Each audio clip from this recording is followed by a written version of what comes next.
আহ sorry uncle, আমি তো আপনাকে মারতে চাইনি ঢিলটা। আমি ওই পাখিটাকে মারতে চেয়েছিলাম, কিন্তু ভুল করে আপনার মাথায় লেগে গেছে। আদ্রিতার মুখে আঙ্কেল ডাক শুনে আদ্র আর রায়হান হাঁ হয়ে গেল। এই মেয়ে বলে কি? তাদেরকে দেখে কি আঙ্কেল মনে হয়? তারা কি এতই বয়স্ক? এই মেয়ের মাথা ঠিক আছে তো? What the hell! এই মেয়ে, তুমি কি বলছো? আমাদের দেখে কি তোমার আঙ্কেল মনে হয়? দাঁতে দাঁত চেপে আদ্র কথা বলল। একে তো তার মাথা ফাটিয়ে দিয়েছে, আর এই মেয়ে কোথা থেকে এসে কি আজগুবি সব কথা বলছে। আরে না, কি যে বলেন আঙ্কেল, আপনাদের তো আঙ্কেলই মনে হয়। আমার তো আরও মনে হচ্ছে আপনি তো বোন মানুষ। কতদিন হলো আপনি দাড়ি শেভ করেন না। আদ্র তার কথা শুনে হকচকিয়ে গেল। মাত্র 2 দিন সে সেভ করে মাত্র 2 দিন সে শেভ করেনি, এতেই একটু খোঁচা খোঁচা দাড়ি বের হয়েছে। এতেই তাকে বন মানুষ বানিয়ে দিল মেয়েটা। কি সাংঘাতিক মেয়ে! এইটুকুনি পিচ্ছি মেয়ে, তার সাহস কত বড়! তারই মাথা ফাটিয়ে দিয়ে তার সাথেই তর্ক করছে, ভাবা যায়? এই মেয়ে, তুমি এবার কিন্তু বেশি বেশি করছো। বেশি বেশি হয়ে যাচ্ছে সব কিছু। একে তো আমার মাথা ফাটিয়ে দিয়েছো কিছু বলছি না বলে। একদম একটা আছাড় দেবো মেয়ে। আদ্রকে রাখতে দেখে রায়হান বলল, আচ্ছা ভাই, থাক না। মেয়েটা ছোট ভুল করে ফেলেছে, বাদ দে। বাড়ি চল, তোর মাথাকে ব্যান্ডেজ করতে হবে, অনেক রক্ত পড়ছে। এই মেয়ে ছোট, এই মেয়ে ইচ্ছে করে আমার মাথা ফাটিয়ে দিয়েছে। আবার বলছি ভুল করে নাকি মাথা ফাটিয়ে দিয়েছি। এইটুকু মেয়েটার কথার ধরন দেখলে মনে হয় কত বড় মানুষ, কত বড় সাহস আমার সাথে লাগতে আসে। তুই ছাড় আমাকে, একে আমি দেখে নিব। আরে ভাই, তুইও কি মেয়েটার সাথে ছোট হয়ে গেলি নাকি? মাথা ঠান্ডা কর, বাড়িতে চল। দুই ভাইয়ের কথা কাটাকাটি দেখে অদ্রিতা বুঝতে পারলো এখানে আর কিছুক্ষণ থাকলে তার কপালে দুঃখ আছে। তাই সে সেখান থেকে দৌড়ে চলে গেল। এই মেয়েটাকে ধর, চলে যাচ্ছে। আরে যাক না, ছোট মানুষ। এই, তুই আমাকে ছাড়বি? পরে দেখা যাবে সব। আমি কিছু বলবো না, তুই ছাড় আমাকে। আদ্রর কথা শুনে রায়হান ছেড়ে দিল আদ্রকে। এই মেয়েটার সম্পূর্ণ খোঁজ খবর আমার চাই। কোথায় থাকে, কি করে, এখানে কি করতে এসেছে, সব খবর আমার চাই। আসিফকে বল যেন মেয়েটার সব খোঁজ আমাকে দেয়। ভাই সব হবে, চল। আগে বাড়ি চল, তোর মাথা ফেটে গেছে তো, এখনো রক্ত বের হচ্ছে, ব্যান্ডেজ করতে হবে। এই হলো আমাদের গল্পের নায়ক আদ্র খান। খুবই শান্তশিষ্ট, তবে রেগে গেলে তার মতো ভয়ঙ্কর আর কেউ হয় না। রেগে গেলে যেমন ভয়ঙ্কর, তেমনই সুন্দর। শুনেছি মেয়েদের নাকি রেগে গেলে নাক লাল হয়, কিন্তু এখানে তার সম্পূর্ণ বিপরীত। বাবা মায়ের আদরের একমাত্র ছেলে। বয়স খুব একটা বেশি না, মাত্র 20 বছর। উচ্চতা প্রায় 5 ফুট 10। তাকে দেখে মনেই হবে না যে তার বয়স 20 বছর। জিম করা বডি, টকটকে ফর্সা, চোখগুলো গোল গোল, সবচেয়ে আকর্ষণীয় চোখের মণি, যেটা হালকা ধূসর বর্ণের, যা সচরাচর দেখা যায় না। কেউ তার চোখের দিকে তাকালে হিপনোটাইজ হয়ে যাবে। রাজশাহী বিশ্ববিদ্যালয়ের ম্যানেজমেন্ট ডিপার্টমেন্টের প্রথম বর্ষের ছাত্র। আর যার সাথে তর্ক করলো সে হচ্ছে আমাদের গল্পের নায়িকা আদ্রিতা চৌধুরী। যেমন চঞ্চল তেমন দুষ্টু। বাকিটা গল্পে জানতে পারবেন। ড্রয়িং রুমে সবাই বসেছিল। আদ্রকে এভাবে দেখে আদ্রের মা বলে উঠল, আমার ছেলের মাথা এমনভাবে ফাটলো কি করে? কিভাবে রক্ত বের হয়ে শুকিয়ে গেছে? মম, কিছু হয়নি, এত প্যানিক হওয়ার কিছু নেই, আমি ঠিক আছি। বলেই রুমে চলে গেল। আদ্র ছোট হলেও তার মুখের উপর কেউ কথা বলে না। এই জমিদার বাড়িতে দুজনের কথা কেউ ফেলতে পারে না। একজন আদ্রর দাদা আরিয়ান খান, আর দ্বিতীয়জন আদ্র। আদ্রর রাগের কাছে আরিয়ান খানের রাগ তুচ্ছ। আরিয়ান খানও তার উপর কথা বলতে পারে না। সবাই বুঝতে পারে পরবর্তীতে তাদের এই জমিদারি ধরে রাখবে আদ্র। রায়হান, কি হয়েছিল আদ্রের সাথে? ওর মাথা এভাবে কেটে গেল কেমন করে? তেমন কিছু না চাচি, হঠাৎ করে পড়ে গিয়ে মাথায় এমন করে কেটে গেছে। রায়হান ইচ্ছে করে মিথ্যা কথা বলল। এখন যদি তার চাচিকে সত্যিটা বলা হয়, তাহলে তিনি কুরুক্ষেত্র বাজিয়ে দেবেন। তার চাচির মতো ভালো মানুষ হয় না, কিন্তু তার ছেলের ব্যাপারে তিনি খুবই পজিটিভ। রায়হানের কথা শুনে তার সন্দেহ হলো। সত্যি কথা বলছো তো রায়হান? পরে যেন জানতে না পারি তুমি মিথ্যে বলছো আমাকে। না চাচি, আমি মিথ্যা কেন বলতে যাব? রায়হান খুব ভালো করে জানে আদ্র যখন সবাইকে কিছু বলেনি, তাহলে কেউ কিছু জানতেও পারবে না। নিজের রুমে গিয়ে ফ্রেশ হয়ে কপালে অল টাইম ব্যান্ডেজ লাগিয়ে নিল। এই মেয়ে, এভাবে দৌড়ে কোথা থেকে আসছিস? আবার কোনো গন্ডগোল পাকিয়ে এলি? না মা, আমি কিছু করিনি তো। তোকে আমি খুব ভালো করে চিনি, তুই কিছু করেছিস নি। কি করেছিস বল? না মা, সত্যি বলছি আমি কিচ্ছু করিনি। তুমিই বলো, আমার মতো ভদ্রমের কেউ আছে? আমি কি কিছু করতে পারি? ভদ্র মেয়ে এই বাংলাদেশে কেন এই পৃথিবীতে নেই? আজকে তোর বাবা আসুক, তারপর তোর বাবাকে বলছি এই মেয়ে গ্রামে এসে প্রচুর বেয়ারা হয়ে গেছে। না তাসফিয়া, মেয়েটাকে এভাবে বকছো কেন? আমার দিদি ভাইয়ের মতো ভালো মানুষ হয় না। আব্বা, আপনার লাই দিয়ে একে মাথায় তুলছেন, পরে দেখবেন এ হাতের বাইরে চলে গেছে। সেটা আমি দেখে নেব। বৌমা, তোমাকে চিন্তা করতে হবে না। আমার দিদি ভাই কতদিন পরে আমাদের বাড়িতে বেড়াতে এসেছে, আর তুমি আমার সামনে ওকে বকছো? দেখো না, তোমার বৌমা আমাকে বকছে, তুমি মাকে বকে দাও দাদু। আব্বুকে বলবো একে যেন ডিভোর্স দিয়ে আমাকে নতুন মা এনে দেয়, তাহলে ভালো হবে। তাসফিয়া চৌধুরী রেগে বুম হয়ে গেল। হ্যাঁ, আমাকে তো ভালো লাগছে না। তোর বাপকে বলিস আরেকটা বিয়ে করতে, তখন দেখবি সৎ মা এসে ভালোবাসবে, বাড়ির সব কাজ করাবে, দেখিনিস। তাসফিয়া, কি হচ্ছে? তুমি কি ওর সাথে ছোট হয়ে গেলে? সে কিছু না বলে সেখান থেকে চলে গেল। দিদি ভাই, এভাবে বলতে হয় না। তোমার মা না, মায়ের মতো কেউ ভালোবাসে না, বুঝলে? দেখো না আমাকে কিভাবে বকে, যেন আমি তার মেয়ে না। বাবাকে সব বলে দেব। বাবা আসুক ঢাকা থেকে, দেখে নিও। আচ্ছা, তুমি বাবা আসলে সব বলে দিও। এখন চলো, দুপুরের খাবার খাবে। সারাদিন বাহিরে ছিলে, এভাবে বাহিরে ঘুরতে হয় না। আদ্রিতা তিরিং বিরিং করে নাচতে নাচতে সোহেল চৌধুরীর হাত ধরে চলে গেল জমিদার বাড়িতে দুপুরের খাবার টেবিলে। আগামীকাল অনুষ্ঠানের আয়োজন করেছি, সবাই জানো নিশ্চয়ই। জি দাদু, তুমি তো আগেই বলেছিলে। আর আগামীকাল অনুষ্ঠান শেষে আমি চলে যাব। এবার বেশি দিন থাকবো না, ছুটি প্রায় শেষ হয়ে গেল। আর কিছুদিন পরে ভার্সিটি খুলবে। ভার্সিটি খোলার কিছুদিন পর সেমিস্টার চেঞ্জ পরীক্ষা হবে। মম, তোমরা কিছুদিন থেকে তারপর ঢাকায় যেও। হ্যাঁ, এবার কিছুদিন থাকবো। রায়হান, তোর ভার্সিটি কোচিং আছে তাই না? ভর্তি কবে? এই তো ভাইয়া, ভর্তি হয়েছি। আর 5 দিন পর থেকেই ক্লাস শুরু হবে। তুমি যাওয়ার 2 দিন পরে আমি চলে যাব। তো আমরা একসাথেই যাই। যেহেতু কোচিং করার সময় আমি আর বাড়িতে আসবো না, একদম পরীক্ষা দিয়ে তারপর বাড়িতে আসব, তাই 2টা দিন বাড়িতে একটু বেশি থাকবো। আচ্ছা ঠিক আছে, দেখে শুনে যাবি রাজশাহীতে। আর রাজশাহীতে গিয়ে আমাকে আগে ফোন দিবে। জি ভাইয়া। মম, আজকে কি জিনা তার পাপার সাথে কথা হয়েছে? হ্যাঁ, কথা হয়েছে। আজকেই বিকেলে আসবে তোমার পাপা আর জিনাত। আগামীকাল তোমার জন্মদিন, আর তারা আসবে না এটা কখনো হয়? কালকে সকাল সকাল সবাই তৈরি হয়ে যেও, আর আদ্র আগামীকাল সকালে আমার সাথে বের হবে। জি দাদু, কালকে তো তুমি দাদির কবর জিয়ারত করতে যাবে। আদ্রর কথা শুনে আরিয়ান খান আর কিছু বললেন না। আদ্র রায়হানের কানে ফিসফিস করে বলল, রায়হান, তোকে না বলেছিলাম আসিফকে আমার সাথে দেখা করতে বলিস? তোর মনে নেই নাকি? জি ভাইয়া, মনে আছে। রাতে তুমি সব পেয়ে যাবে। কি হয়েছে? সকালতেই দেখছি তোরা দুজন একে অপরের সাথে চিপকে আছিস। গন্ডগোল পাকিয়েছিস নাকি কোনো? মম, তুমি ভালো করেই জানো এগুলো আমার পছন্দ না। আমার ভার্সিটির জন্য কিছু প্রয়োজনীয় জিনিস লাগবে, ওগুলো আসিফকে দিয়ে চিনতে পাঠিয়েছে। আমার লাগবে প্রজেক্ট করতে। আগামীকাল সকালে সবাই রেডি হয়ে থেকো, দাওয়াত আছে আগামীকালকে জমিদার বাড়িতে। জমিদার বাড়িতে আবার কিসের দাওয়াত? তোমরা তো অনেক দিন হলো আসো না, তাই জানো না আগামীকাল জমিদার বাড়ির বড় নাতির জন্মদিন। প্রতি বছর এই দিনে বিরাট আয়োজন করা হয় পুরো শ্যামপুর নগরবাসী আর তার আশেপাশের সব এলাকার দাওয়াত দেন। তাই আগামীকাল দুপুর জন্মদিনের দাওয়াতে আয়োজন করা হয়েছে। গত পরশু আরিয়ান আমাদের বাড়ির সকলকে দাওয়াত দিয়ে গেছে, যাতে তোদের সবাইকে নিয়ে আমি জমিদার বাড়িতে যাই। তোমরাও তো অনেক দিন হলো দেখা করো না। আরিয়ানের সাথে জামিলকে বলো তাড়াতাড়ি রওনা দিতে। ও তো অনেক আগেই রওনা দিয়েছে বাবা, সন্ধ্যার আগেই চলে আসবে। ভাইয়া, ভিতরে আসবো? আয়, ভিতরে আয়। আদ্রর অনুমতি পেয়ে আসিফ রুমের ভিতরে প্রবেশ করলো। বল, কি খবর? ভাইয়া, আপনি যে মেয়েটার কথা বলেছিলেন, মেয়েটার নাম অদ্রিতা চৌধুরী, হাসিব চৌধুরীর নাতি আর জামাল চৌধুরীর মেয়ে, গ্রামে বেড়াতে এসেছি। ওরা ঢাকায় থাকে। জামাল আঙ্কেলের মেয়ে? তাহলে তো আগামীকালকে নিশ্চয়ই ওরা আসবে এই বাড়িতে। জি ভাইয়া, কালকে আসবে ওরা। তুই এখন যেতে পারিস, পরে কোনো দরকার হলে আমি ডেকে পাঠাবো। জি ভাইয়া। আসিফ চলে গেল।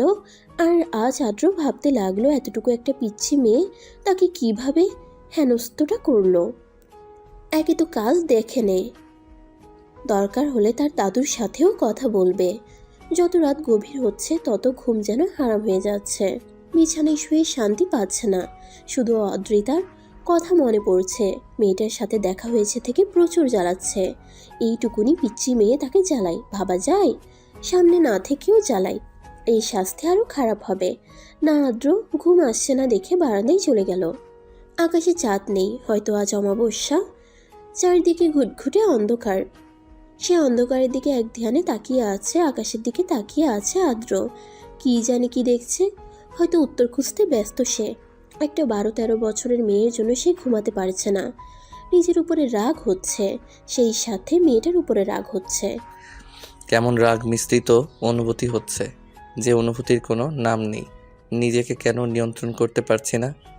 নতুন এক ভোরের আগমন। চারিদিকে হইচই কোলাহলপূর্ণ পরিবেশ। জমিদার বাড়িতে আত্মীয় স্বজন পাড়া প্রতিবেশী দিয়ে পরিপূর্ণ। হবেই তো, জমিদারের বড় নাতির জন্মদিন বলে কথা। আরিয়ান খান কোনো ত্রুটি রাখেননি এই অনুষ্ঠানে। হ্যাপি বার্থডে ভাইয়া, নতুন জীবনের শুভেচ্ছা। আরও একটা বছর চলে গেল, আগামী দিনগুলো ভালো হোক। প্রত্যেক বছরই সবার আগে জিনাত তাকে উইশ করবে। সে ভাই বলতে পাগল। ওকে যদি আদ্র বলে এটা ভুল, আর পুরো পৃথিবীর মানুষও যদি বলে এটা সঠিক, তাও সে মানবে তার ভাইয়ের কথা। থ্যাংক ইউ মাই ডিয়ার বোনু। ভাইয়া, তাড়াতাড়ি উঠে পড়ো, ড্রয়িং রুমে সবাই তোমার জন্য অপেক্ষা করছে, তাড়াতাড়ি আসো। তুই যা, আমি 5 মিনিটের মধ্যে চলে আসছি। জিনাত আদ্রর কথা শুনে চলে গেল, আর আদ্র ফ্রেশ হতে চলে গেল। গতকাল রাতে তার ঘুম হয়নি। সকালে নামাজ আদায় করার পরে একটু ঘুমিয়েছিল। হ্যাপি বার্থডে আদ্র। লতিফা খান আদ্রকে আদর করে, তারপর পায়েস খাইয়ে দিল। Thank you mum. একে একে সবাই আদ্রকে উইশ করতে লাগলো। চলো সবাই খাবে, অনেক সকাল হয়েছে, এবার নিশ্চয়ই খিদে পেয়েছে। সবাই খাবার খেয়ে যার যার মতো কাজে লেগে পড়ো, অনেক কাজ আজকে। আসসালামু আলাইকুম। সালাম শুনে সবাই পিছনে তাকালো। আরে সোহেল, এত দেরি হলো কেন আসতে? তোকে সকালে আসতে বলেছি। আরে আসতে চাইলেই কি আসা যায় তাড়াতাড়ি? এক জায়গায় আসতে হলে একটু প্রিপারেশনের প্রয়োজন আছে না? এখন চল সবাই একসাথে মিলে নাস্তা করি। তোরা নাস্তা কর, আমরা সকালে নাস্তা করে এসেছি। নাস্তা করছিস তো কি হয়েছে, আমাদের সাথে আবার করবি নাস্তা, কোনো সমস্যা? একটু হলেও কিছু খেতে হবে। আদ্র চুপচাপ দাঁড়িয়েছিল। হঠাৎ দেখতে পেল সোহেল চৌধুরীর পেছনে একটা মেয়ে দাঁড়িয়ে আছে। দাদু, তোমার পিছনের ওই পিচ্চি মেয়েটাকে? চিনেও না চেনার ভান করে বলল আদ্র। দাদু ভাই, এটা হচ্ছে তোমার জামিল আঙ্কেলের মেয়ে, আর এ হচ্ছে তোমার আন্টি। তাসফিয়াকে দেখিয়ে বললেন। আসসালামু আলাইকুম আন্টি। জামিল আঙ্কেল আসবে না? আসবে, একটু সময় লাগবে। অদ্রিতা আদ্রকে দেখে ভয় পেয়ে গেছে। যদি গতকালের কথা বলে দেয় তার মাকে, তাহলে তার মা খুব বকবে তাকে। আদ্র তাকে চেনেনি দেখে সে একটু শান্তি পেল। খাবার টেবিলে বসে আদ্র শুধু তার চোখে অদ্রিতাকে দেখল। সে কি করছে তার গতিবিধি লক্ষ্য করলো। তাসফিয়া, তোমার মেয়েটা তো খুব লক্ষ্মী। কি যে বলে না পা, ওর মতো দুষ্টু মেয়ে মনে হয় কেউ হয় না। এত দুষ্টুমি করে সারাক্ষণ, এখানে অপরিচিত মানুষ তো সব, সেই কারণে চুপচাপ আছে। একটু মিশে যাক সবার সাথে, তখন দেখবেন কেমন চুপচাপ আমার মেয়ে। বাচ্চা কাচ্চা একটু দুষ্টুমি না করলে মনে হয় বাড়িটা প্রাণ শূন্য। দেখেন দেখেন, আমার 2 ছেলে মেয়ে জিনাত আর আদ্র এত শান্তশিষ্ট। আমি ভাবতাম যে ছেলে মেয়েগুলো একটু দুষ্টু হবে, কিন্তু না, তারা তার বাবার মতোই শান্তশিষ্ট। এরকম শান্তশিষ্ট থাকলে কি ভালো লাগে বলেন? জাহিদ খানের দিকে আর চোখে তাকিয়ে কথাগুলো বলল। জাহিদ খান শুধু তার স্ত্রীর কথা শুনে। সে শান্ত প্রকৃতির মানুষ, খুব বেশি কথা বলতে পছন্দ করে না। আসসালামু আলাইকুম, সবাই কেমন আছেন? এত দেরি হলো কেন আসতে? এগুলো ধরেন তো খালা। বাড়ির কাজের লোককে উদ্দেশ্য করে বলল। এত কিছু কেন আনতে হবে? আরে চাচা, অনেক দিন পর আসলাম, খালি হাতে কি আসা যায়? আমি তো আমার বাবার মতোই তো বাবার বাড়িতে আসতে কি মানুষ এত কিছু নিয়ে আসে? আমি কিন্তু মন খারাপ করেছি। তুমি আমাকে আপন ভাবো না যে তুমি বুঝতে পারছি। চাচা, মন খারাপ করবেন না, আমি তো আপনাকে আপন ভাবি। বাড়িতে এত আত্মীয় স্বজন এসেছে, ছোট ছোট ছেলে মেয়ে আছে, তাই ওদের জন্য সামান্য কিছু ফলমূল নিয়ে আসছে, এর থেকে বেশি কিছু আর আনেনি। রাগ করবেন না চাচা। ঠিক আছে, এবারের মতো মাফ করে দিলাম, পরবর্তীতে যেন ভুল না হয়। জি চাচা, আর ভুল হবে না। এটা কি আমাদের আর্দ্র? হ্যাঁ। অনেক বড় হয়ে গেছে। জাহিদ ভাই, আপনি কেমন আছেন? আমি ভালো আছি, তুই কেমন আছিস? তোকে তো আর দেখাই যায় না, এখন কোথায় আছিস? জি ভাই, অনেক দিন হলো গ্রামে আসি না, প্রায় বছর 10 হলো ঢাকাতেই আছি। ঢাকাতে কোথায় থাকিস? বর্তমানে মিরপুর 8-এ আছি। দেখি আর 2-1 বছর পরে মিরপুর 8-এ যাওয়ার চিন্তাভাবনা আছে। আরে ভাই, আপনারা মিরপুর 7-এ থাকেন আর আমরা তো মিরপুর 8-এ থাকি। এত বছর হলো দুজন পাশাপাশি থাকি, কোনোদিন দেখাও হলো না। জি ভাবি, একদিন বেড়াতে আসবেন আমাদের বাসায়। এত কাছাকাছি থাকি অথচ আমাদের মধ্যে কোনো যোগাযোগ নেই, এটা কোনো কথা? এবার ঢাকায় গিয়ে আমাদের বাড়িতে বেড়াতে আসিস। অনেক দিন হলো দুই ভাইয়ের দেখা হয় না, ঢাকায় দেখা সাক্ষাৎ হলে ভালোই হলো। সারাদিন কেটে গেল সবার ব্যস্ততায়। এত এত আয়োজন, বাড়ির ছেলে মেয়ে বউ সবাই মিলে হাতে হাতে একসাথে কাজ করলো। রাতে আরিয়ান, তাহলে আজকে আমরা আসি? না, আজকে তোর এখানে থাকবে, তোদের সাথে জরুরি কিছু কথা আছে আমার। কি এমন জরুরি যে বাড়িতে যাওয়া যাবে না? আজকে রাতটা তোরা এই বাড়িতেই থাক, সকালে কথা হবে এই বিষয় নিয়ে। আজকে সবাই ক্লান্ত, আগামীকাল সবাই ড্রয়িং রুমে উপস্থিত থাকবে। জীবন থেকে চলে গেল আরও একটা দিন। পরের দিন সকালে ড্রয়িং রুমে বাড়ির সকল উপস্থিত আছে এখানে। জি বাবা, সবাই এখানে আছি। আদ্রিতা, দাদুভাই কই? চাচা, আদ্রিতা এখনো ঘুমে। আচ্ছা, দাদুভাই ঘুমাক, ওর এখানে তেমন কোনো প্রয়োজন নেই। আদ্রু, তুমি আমার পাশে এসে বসো। আরিয়ান খানের কথা শুনে আদ্রও তার পাশে গিয়ে বসলো। আমার কথা শেষ না হওয়া পর্যন্ত কেউ একটা কথাও বলবে না আশা করি।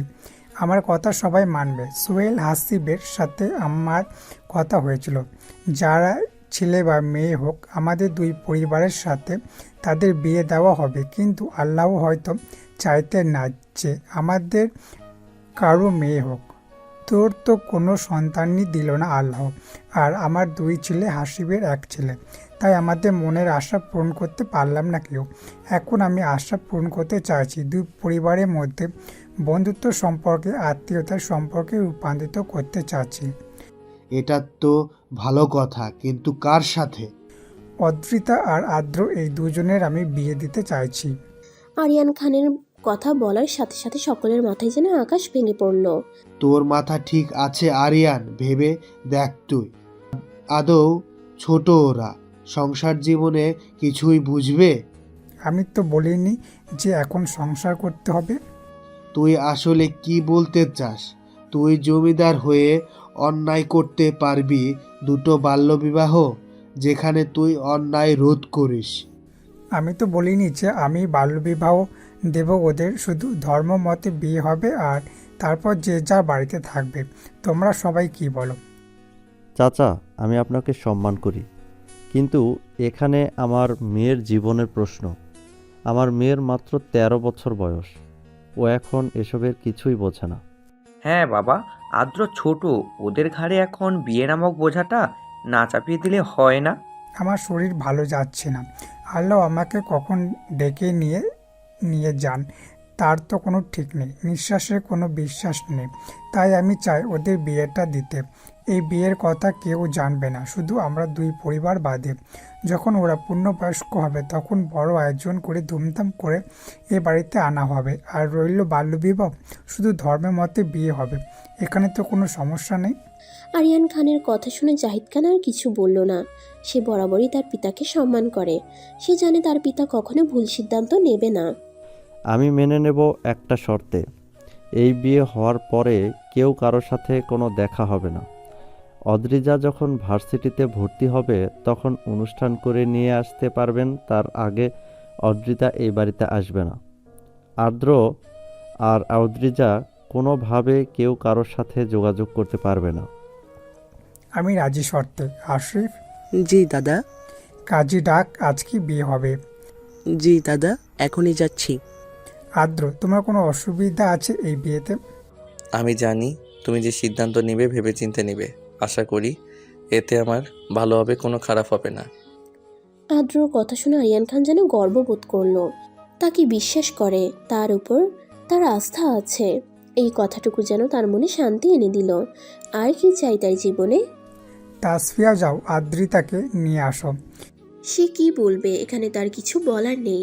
তার মেয়ের তো রাজকপাল, এত ভালো একটা পরিবার থেকে বিয়ে হচ্ছে। যদিও বা তার মেয়ে একটু ছোট, কিন্তু তিনি এখানে কোনো অমত করতে পারেননি। তিনি জানেন আল্লাহ তাআলা তার মেয়েকে সুখী করবেন। অদ্রিতা, অদ্রিতা, ওর তাড়াতাড়ি।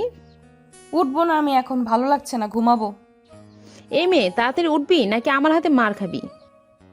প্লিজ মা, একটু ঘুমাতে দাও। এমন করছো কেন? আব্বুকে বলে দেবো কিন্তু। এই মেয়ে, মার খাবি মার? আজকে তোর বিয়ে, উঠ তাড়াতাড়ি। বিয়ের কথা শুনে অদ্রিতার ঘুম ছুটে গেল। মা কি বলছো, আমার বিয়ে? আমি এখন বিয়ে করব না, আমি তো ছোট। এই মেয়ে, বেশি বুঝিস, যেটা বলছি সেটা কর। মা, আমি তোমাদের ছাড়া থাকবো না, প্লিজ। আমি বিয়ে করব না, আমাকে ছাড়া তোমাদের থাকতে কষ্ট হবে না? বলে সে কান্না শুরু করে দিল। সে তো ছোট মানুষ, এগুলো সে কিছু বোঝে না।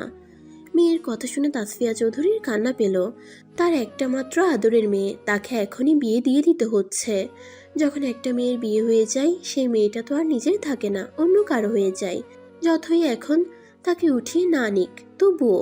দূর মেয়ে, এভাবে কেউ কান্না করে? আমরা তো খেলবো। তুমি যেরকম পুতুল দিয়ে বর বউ খেলো, তেমন করে খেলবো। এখানে তুমি বউ হবে আর তোমার আদ্র ভাইয়া জামাই হবে। একটা আঙ্কেল আসবে, ওই আঙ্কেল তোমাকে যেটা যেটা করতে বলবে তুমি সেটা সেটাই করবে, ঠিক আছে? ঠিক আছে। সত্যি বলছো তো? মিথ্যে বলছো না তো মা? আমার মেয়ে সোনা মেয়ে, এটা কি আমি মিথ্যা বলতে পারি? না, আমার মা তো পৃথিবীর শ্রেষ্ঠ মা। আমার মা আমাকে কখনো মিথ্যে বলে না। বলেই আদ্রিতা তার গলা জড়িয়ে ধরল। তাদের কথার মাঝে লতিফা খান আসলো। তার হাতে একটা শাড়ি আর তার সাথে যাবতীয় জিনিসপত্র, অনেকগুলো গহনা। আপা, আমার মেয়েটা তো অনেক ছোট, ওইগুলো বুঝে না। আপনি একটু দেখবেন। আরে এত চিন্তা করছো কেন? ও তো আমার আরও একটা মেয়ে, তাই না? ছোট মানুষ, এখনো এত চিন্তা করার দরকার নেই। যখন আমাদের বাড়িতে নিয়ে আসবো তখন দেখা যাবে। যাও তো আদ্রিতা, এই জিনিসগুলো পরে এসো ওয়াশরুম থেকে। জি আন্টি। ওয়াশরুম থেকে বের হয়ে আসলে তাকে দুই মা মিলে শাড়ি পরিয়ে দিল। যখন গয়না গড়াতে যাবে তখন বাঁচলো বিপত্তি। আন্টি, আমি এত গহনা পরবো না। গয়না পরলে আমার গা চুলকায়, কেমন যেন লাগে। গহনা বেশিক্ষণ পরে থাকতে হবে না মামুনি, কিছুক্ষণ পরে থাকতে হবে, বুঝলে? 1 ঘন্টা মতো একটু কষ্ট করে নাও মামুনি। জি আন্টি। অদ্রিতা মেনে নেওয়া দেখে তাসফিয়া চৌধুরী খুশি হলেন। অদ্রিতাকে দুজন রেডি করিয়ে নিচে নামলো। অদ্রিতাকে আরিয়ান খানের অপর পাশে বসানো হলো, আর আরেক পাশে আদ্র বসেছিল। বিয়ে পড়ানো শুরু করুন কাজী সাহেব। অদ্রিতা চুপচাপ মাথা নিচু করে বসে আছে। সে যতই দুষ্ট হোক, বাইরের মানুষের সামনে এসে নীরব হয়ে থাকে। আর ঘর থেকে বের হওয়ার আগে তার মা ভালো করে বলে দিয়েছে সে যেন চুপচাপ বসে থাকে, আর যে যা যা করতে বলে তাই তাই যেন সে করে। জাহিদ খানের একমাত্র ছেলে আদ্র খানের সাথে জামাল চৌধুরীর একমাত্র মেয়ে আদ্রিতার চৌধুরীর 10,01,01 টাকা দেনমোহর ধার্য করা হলো। যদি রাজি থাকেন তাহলে বলেন মা, কবুল? কাজী কবুল বলার সাথে সাথে অদ্রিতা কবুল বলে দিল। কবুল। আরও একবার বলেন, কবুল? কবুল কবুল। আদ্রকে উদ্দেশ্য করে বলল কাজী সাহেব। আপনি কি এই বিয়েতে রাজি? যদি রাজি থাকেন তাহলে কবুল বলেন। কাজীর কথা শুনে আদ্র কিছুক্ষণ চুপ করে থাকলো। তারপর আর কিছু না ভেবে পরপর কবুল বলে দিল। কবুল কবুল কবুল। তাদের কবুল বলার সাথে সাথে সকলে আলহামদুলিল্লাহ বলল। তারপর কাজী সাহেব তাদের সুখের জন্য মোনাজাত ধরল। আজ থেকে এরা দুজন ধর্মীয় মতে স্বামী স্ত্রী। আল্লাহ এদের দাম্পত্য জীবন যেন সুখের হয়, এরা যেন একে অপরের পরিপূরক হয়ে থাকতে পারে। আল্লাহ এদের সকল আশা তুমি পূর্ণ করো, এদের সংসারে তুমি বরকত দিও, সুখ দুঃখে যেন তারা একসাথে পার করতে পারে। আমিন। সকলে আমিন বলল। তারপর বাজার থেকে কিনে আনা খুরমা দেওয়া হলো সকলকে। বউ মা, ওকে রুমে নিয়ে যাও। লতিফা আর তাসফিয়া দুজনে মিলে অদ্রিতাকে রুমে নিয়ে গেল। রুমে নিয়ে গিয়ে সবকিছু পাল্টে ফ্রেশ হতে বলল অদ্রিতাকে। আমাদের খেলা শেষ। অদ্রিতার কথা শুনে লতিফা তাসফিয়ার দিকে জিজ্ঞাসু দৃষ্টিতে তাকালো। তারপর তাসফিয়া বলল, আসলে আপা ও অনেক কান্নাকাটি করছিল। পরে আমি ওকে বলছি এটা খেলা, পুতুল পুতুল খেলা। ও যেমন পুতুল পুতুল খেলে তেমনই এটা খেলা। এটা কিন্তু ঠিক হয়নি তাসফিয়া। ও ছোট হলে ওকে এটা বোঝানো উচিত ছিল। যা হওয়ার হয়ে গেছে, পরে ওকে বুঝিয়ে সব বলে দিও। জি আপা। আন্টি, গয়নাগুলো আপনি নিয়ে যাবেন না? আমার তো গয়না পরতে ভালো লাগে না, এগুলো আপনি নিয়ে যান। না আম্মু, এগুলো তোমার, আমি তোমাকে উপহার হিসেবেই দিয়েছি। আজকে থেকে আমরা বিআই বিয়ান হয়ে গেলাম ভাই। হ্যাঁ, আয় কোলাকুলি করি। বেআইন হলাম, যদি কোলাকুলি না করি তাহলে হয়? তারপর দুজনে মিলে কোলাকুলি করলো। আজকে হাসিব বেঁচে থাকলে কত খুশি হতো। আরিয়ান খানের কথা শুনে জামিল চৌধুরীর মন খারাপ হলো। আজকে তার বাবা বেঁচে থাকলে কত ভালো হতো। তারপর সবাই মিলে দুপুরের খাবারের আয়োজন করলো। অদ্রিতা নিজের মতো করে ঘোরাফেরা করছে, তাকে কেউ কিছু বলছে না। এক সময় ঘুরতে ঘুরতে রুমের কাছে গেল, রুমে উকি মারল। এ বাড়ির সবার রুমের থেকে রুমটা ইউনিক ডিজাইন, আধুনিক হাতে সাজিয়েছে তার ঘর। তার ঘরে কাউকে সে ঢুকতে দেয় না। অদ্রিতা চুপি চুপি আদ্র রুমে ঢুকলো, দেখলো রুমে কেউ নেই। রুমে কিছুক্ষণ ঘুরে তারপর বারান্দায় গেল। বারান্দায় যেতেই সে তো মহা খুশি। এত এত ফুল গাছ, তার পছন্দের লাল গোলাপ গাছ। শুধু যে লাল গোলাপ তা নয়, এটা গোলাপের একটা রাজ্য। লাল গোলাপ, সাদা গোলাপ, হলুদ গোলাপ, গোলাপি গোলাপ, খয়েরি গোলাপ, লাল সাদা গোলাপ, অর্কিড। তার তো এত ফুল গাছ দেখে খুশিতে নাচতে ইচ্ছে করছে। হঠাৎ পিছন থেকে কেউ বলে উঠল, কি করছো এখানে? পিছনে ঘুরে আদ্রকে দেখে চমকে গেল অদ্রিতা। ভয় পেল যদি আদ্র সেদিনের জন্য তাকে বকে। না কিছু না, আমি তো ফুল দেখছিলাম। মাথা নিচু করে কথাটা বলল। এতক্ষণে অদ্রিতাকে ভালো করে খেয়াল করলো আদ্র। অদ্রিতা ছোট হলেও তার চুল অনেক ঘন আর পিঠের মাঝখান পর্যন্ত। গায়ের রং ধবধবে ফর্সা। আদ্রর মনে আছে অদ্রিতার চেহারা তার দাদির মতো হয়েছে অনেকটা, কারণ সে ছোটবেলায় অদ্রিতার দাদিকে দেখেছিল। ফুল তোমার পছন্দ, ফুল নেবে? আদ্রর কথা শুনে অদ্রিতা খুশি হলো। হ্যাঁ, ওই গাছটা আমাকে দেবে? লাল গোলাপ দেখিয়ে বলল। যদি না দিই তাহলে? অদ্রিতা আদ্রর কথা শুনে তার মন খারাপ হয়ে গেল। সে কিছু না বলে যেতে নিলে আদ্র পিছন থেকে বলল, অদ্রিতা কোথায় যাচ্ছ? আমার কথা শোনো।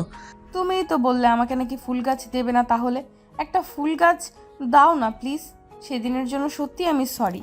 তোমাকে ইচ্ছে করে আমি মারিনি, ভুল করে লেগেছে। আমাকে লাল ফুল গাছটা দিবা আদ্র ভাইয়া? অদ্রিতার মুখে ভাইয়ার শুনে আদ্রর কিছুটা রাগ হলো, কিন্তু কিছু বলল না। আমার বিয়ে করা বউ আমাকে ভাইয়া ডাকে, তোমাকে ফুল দিতে পারি একটা শর্তে। কি শর্ত বলো? তুমি যদি আমাকে ভাইয়া না বলে শুধু আদ্র বলে ডাকো। তোমাকে আদ্র বলে ডাকলে আম্মু বকা দেবে। আম্মু বলেছে বড়দের ভাইয়া বলে ডাকতে।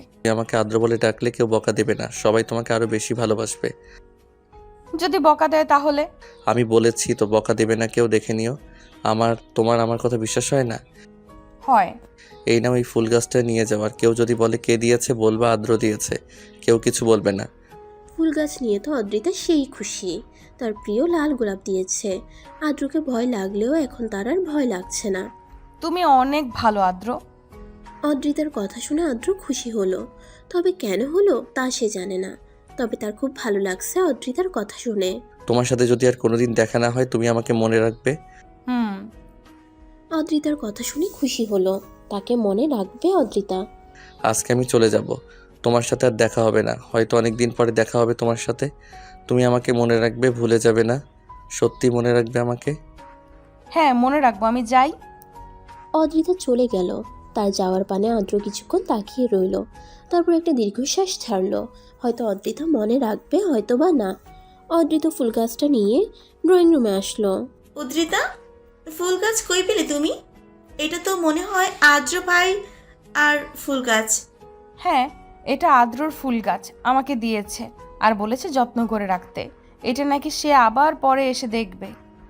আদ্র তোর বড় না, তুই সবার সামনে আদ্র বলে রেখেছিস। আদ্র কিন্তু রেগে যাবে। আদ্র ভাইয়া বলবি। না, আদ্র রাখবে না, আমি ভাইয়া বলেছিলাম। আমাকে বলেছে আমি যেন তাকে আদ্র বলে ডাকি। আমি বলেছিলাম তুমি বকা দিবে, কিন্তু আদ্র বলল তুমি নাকি বকা দেবে না, তাই আদ্র বলছি। অদ্রিতার কথা শুনে সবাই খুশি হলো, হয়তো এই বিয়েতে মত ছিল আদ্রর। লতিফা খান মনে মনে খুশি হলো, মুচকি হাসলো। তানিয়া চৌধুরী মুচকি হাসলো অদ্রিতার কথা শুনে। আচ্ছা তুই আদ্র বলে রাখিস। দেখো মা, আদ্র আমাকে এই সুন্দর গাছটা দিয়েছে, আমার পছন্দের ফুল গাছ, খুব সুন্দর না? আদ্র খুব ভালো, আমাকে একটুও বকেনি। এটা আমি বাসায় নিয়ে যাব। আচ্ছা ঠিক আছে, তুই নিয়ে যাস। এটা কিন্তু শুধু তোমার পছন্দের ফুল না অদ্রিতা, এটা কিন্তু আমার ভাইয়েরও পছন্দের ফুল। আমার ভাই তার পছন্দের জিনিস কাউকে দেয় না, তোমাকে দিয়েছে, তার মানে তুমিও তার পছন্দের। জাহিদ খান লতিফা খানের পাশেই ছিলেন।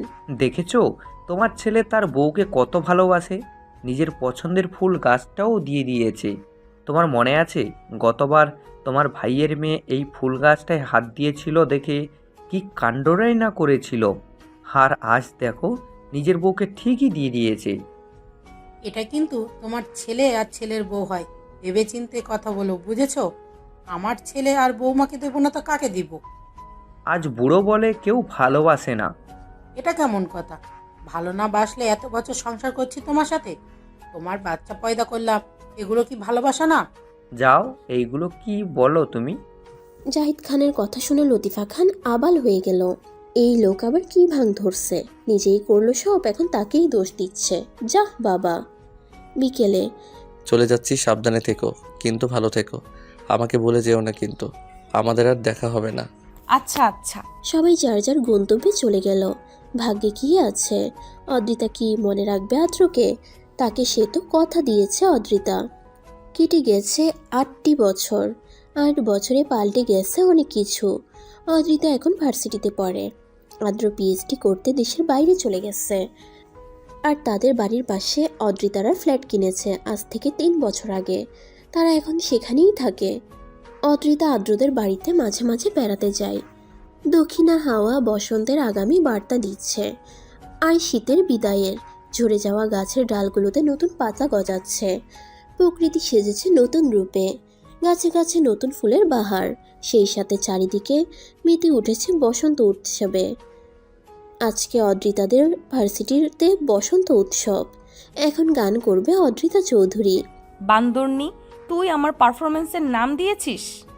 তোকে না আমি বলেছি আমি গান গাইবো না? কুত্তি, গান গেয়ে আসে, তারপরে তোর কপালে শনি আছে, দিল্লি তো আমাকে বাস। আগে তো যা গান গেয়ে আয়, তারপর আমাকে মারিস। অদ্রিতা স্টেজে চলে গেল। আমারও পরানো যাহা চায়, তুমি তাই, তুমি তাই গো। আমারও পরানো যাহা চায়, তোমা ছাড়া আর জগতে মোর কেহ নাই, কিছু নাই গো। আমারও পরানো যাহা চায়, তুমি সুখ যদি নাহি পাও, যাও সুখের সন্ধানে যাও। তুমি সুখ যদি নাহি পাও, যাও সুখের সন্ধানে যাও। আমি তোমারে পেয়েছি হৃদয় মাঝে, আরো কিছু নাহি চাই গো। আমারও পরানো যাহা চাই। অদ্রিতার গান শেষ হতেই করতালিতে ভরে উঠল চারিদিকে। কুত্তি, আজকে তোর একদিন কি আমার একদিন। তুই আমাকে না জানিয়ে নাম দিয়েছিলি কেন? বান্দরনি, তোকে না আমি বলেছিলাম আমি এগুলো কিচ্ছু করব না, তাও কেন নাম দিছিস? দোস্ত, তুই আমাকে কাছে পেলে আজকে জ্যান্ত চিবিয়ে খাবি। প্লিজ দোস্ত, আমি আর দৌড়াতে পারছি না, একটু থাম প্লিজ।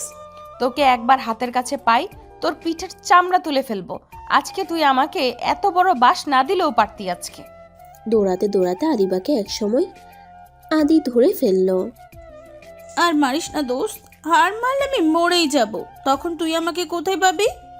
অদ্রি, তোরে আমি পায়ে ধরি, হার মারিস না। আর এমন করবি বল আমার সাথে? মা আমাকে বারবার বলছে আমি যেন গান না করি। এখন যদি মা জানে যে আমি গান করছি, আমার বদলে কি তুই বকা খাবি বল? বলেই ধরাম করে পিঠে একটা কিল বসিয়ে দিল আদিবার। তারা দুজন মারামারি করছিল। হঠাৎ দেখতে পেল আদিত্য তাদের দিকে এগিয়ে আসছে।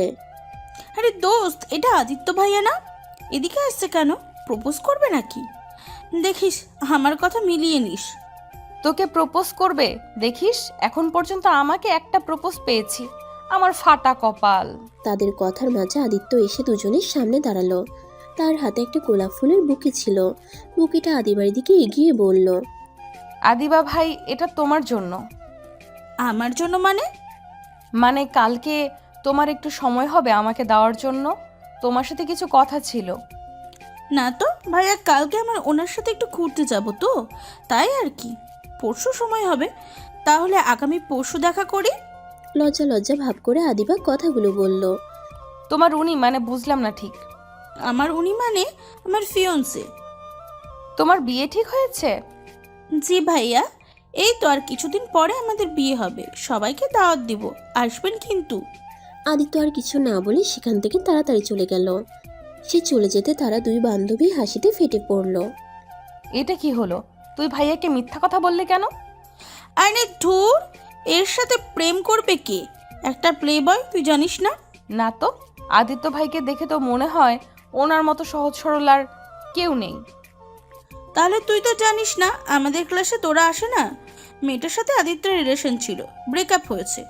তুই যে একদিন ভার্সিটিতে আসিসনি, সেদিন কি একটা কাণ্ড হয়েছিল ভার্সিটিতে তোরা আর আদিত্যকে নিয়ে। আদিত্য একটু সুন্দর বলে সবাই তার জন্য ফিদা।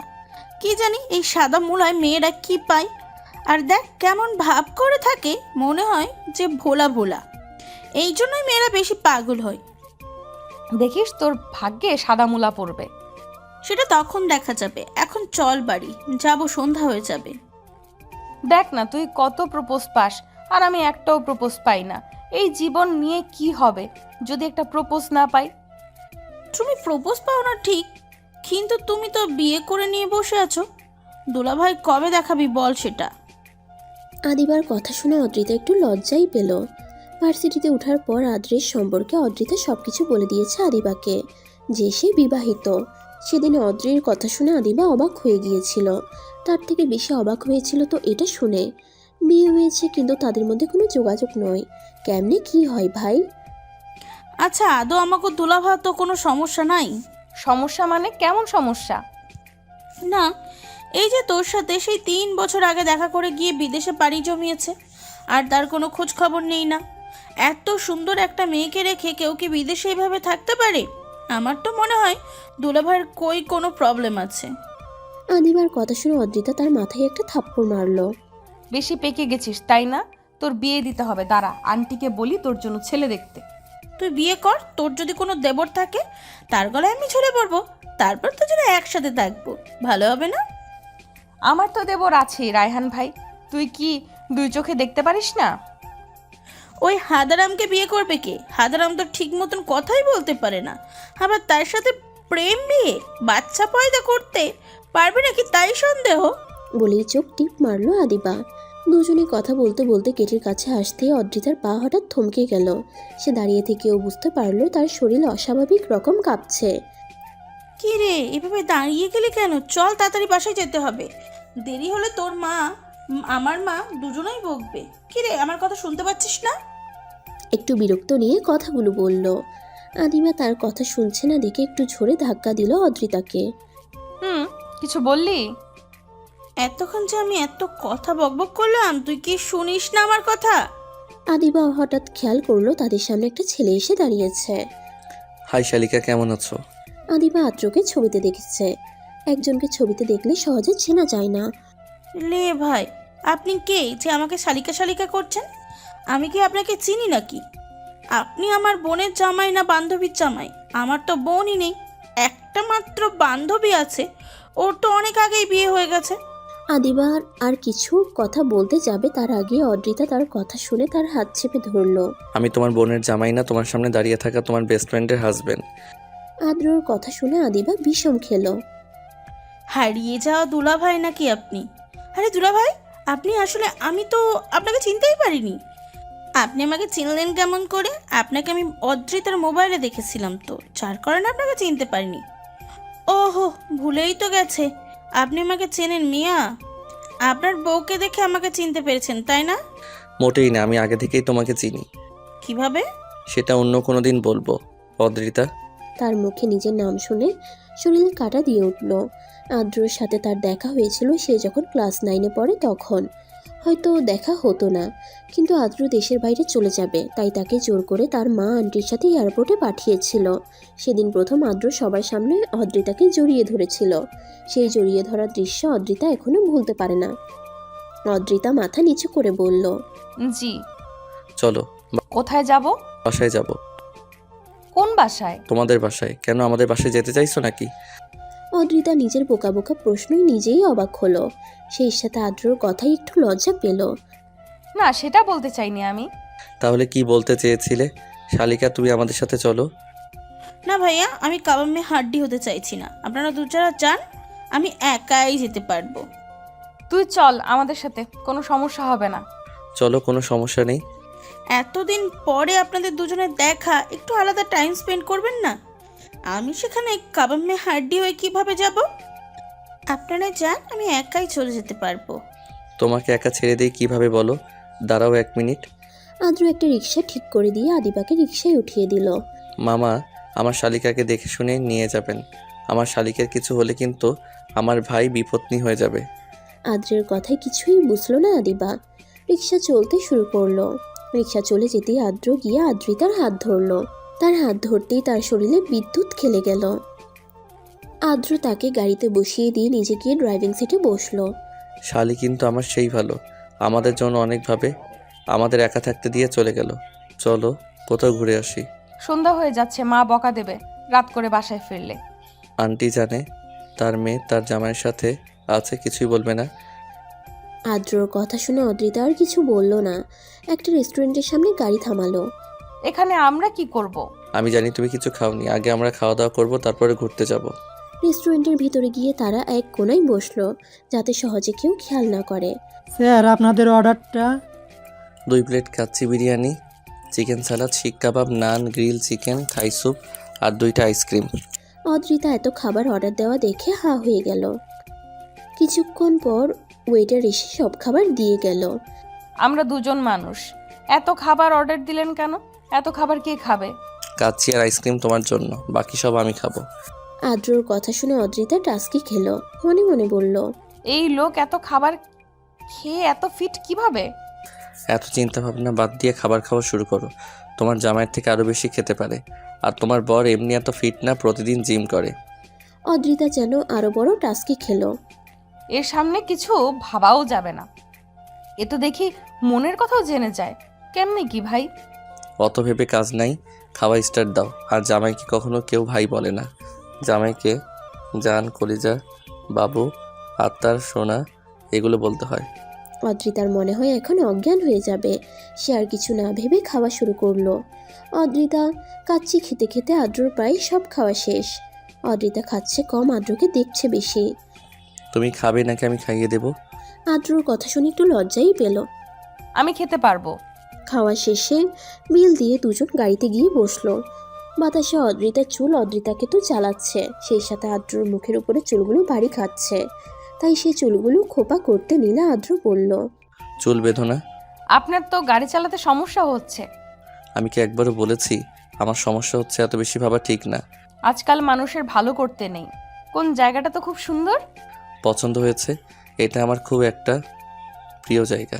আগে যখন রাজশাহী থেকে ছুটিতে বাড়িতে আসলাম, তখন যদি কখনো মন খারাপ হতো, গাড়ি নিয়ে এখানে চলে আসতাম। সবচেয়ে ভালো লাগে যখন সূর্য অস্ত যায়। তাহলে আজকে সূর্যাস্ত দেখে যাব। বাদাম খাবে? খাওয়া যায়। তুমি এখানে বসো, আমি বাদাম কিনে আনছি। আদ্র বাদাম কিনতে চলে গেল। আর অদ্রিতা নদীর কিনারে বসে থেকে সূর্যাস্ত দেখছে। আদ্র বাদাম কিনে আসার সময় দূর থেকে অদ্রিতাকে লক্ষ্য করলো। সূর্যাস্তের আলোতে অদ্রিতাকে কি স্নিগ্ধ লাগছে। দূর থেকে দাঁড়িয়ে আদ্রিতার কয়েকটা ছবি তুলে নিল। তারপর গিয়ে অদ্রিতার পাশে বসলো। আদ্র বাদাম ছিলে দিচ্ছে আর অদ্রিতা খাচ্ছে। তুই কি নিষ্ঠুর? সব জায়গায় প্রেমিকা বাদাম ছিলে দেয় আর প্রেমিক বাদাম খায়, আর আমি বাদাম ছিলে দিচ্ছি আর তুমি বাদাম খাচ্ছ। তোমার কি বরটার উপর একটু মায়া হয় না? আইসে কি আমার প্রেমিকার উদাহরণ দিতে? বলি ভাই, এতদিন কই ছিলেন? এতদিন তো আমার কথা একটুও মনে পড়েনি। আমার বউটা কি আমাকে মিস করেছে? আমার বউটা কিন্তু আমাকে কথা দিয়েছিল সে আমাকে ভুলে যাবে না। সে কিন্তু তার কথা রেখেছে, সে আমাকে ভুলে যায়নি।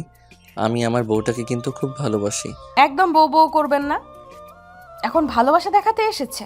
আগে কই ছিলেন? কোনো খোঁজ খবর নেই, হুট করেই উদয় হলেন। আবার চলে যাবেন নাকি? হায়রে, আমার বউটা দেখে অনেক কথা শিখে গেছে। আমার পিচ্ছি বউটা আর পিচ্ছি নেই। আমার বউ পাখিটা রাগ করেছো আমার উপর? তোমার বাবার শর্তের কথা মনে নেই? মনে থাকবে কিভাবে? তখন তো তুই পিচ্ছি। তখন কেন? এখনও তো তুমি পিচ্ছি আছো। তোমার বাবার কারণেই তো আমাকে তোমার কাছ থেকে দূরে থাকতে হলো। খবরদার আমাকে পিচ্চি বলবেন না। আমি যদি পিচ্চি হই তাহলে পিচ্চি মেয়েকে বিয়ে করেছেন কেন? আমি তো বিয়ে করতে চাইনি। কি করবো বলো? আমার দাদুটা তোমাকে আমার ঘাড়ে চাপিয়ে দিল। আদ্র মজা করে কথাটা বললেও কথাটা শুনে অদ্রিতার খারাপ লাগলো। সে অন্যদিকে মুখ ঘুরিয়ে নিল। তার কেন যেন খুব কান্না পাচ্ছে। তার মানে কি সবাই তাকে জোর করে তার ঘাড়ে তুলে দিয়েছে? এরকম কথা সে বলতে পারলো? আচ্ছা দেখি এদিকে তাকাও। কি হয়েছে? রাগ করেছো? আমি তো এমনি একটু মজা করছিলাম। দেখি এদিকে তাকাও। কান্না করছো? এই সামান্য কথা কেউ কি কান্না করে? দেখেছো তুই পিচ্ছি পিচ্ছি রয়ে গেলে, বড় হলে না আর। উপরে উপরে দেখায় যে আমাকে কত ভালোবাসে, ভেতরে ভেতরে তো শয়তান। আমাকে তো ভালোবাসে না। বিদেশে গিয়ে কি কোনো মেয়েকে পছন্দ হয়েছে? হতেও পারে। আমার মতো এমন মেয়েকে কে ভালোবাসবে? আমি তো সবার মতো এত স্মার্ট না। ডিভোর্স দিয়ে দেবো আপনাকে। কি বললি তুই? ডিভোর্স দিবি? এত সাহস হয়েছে?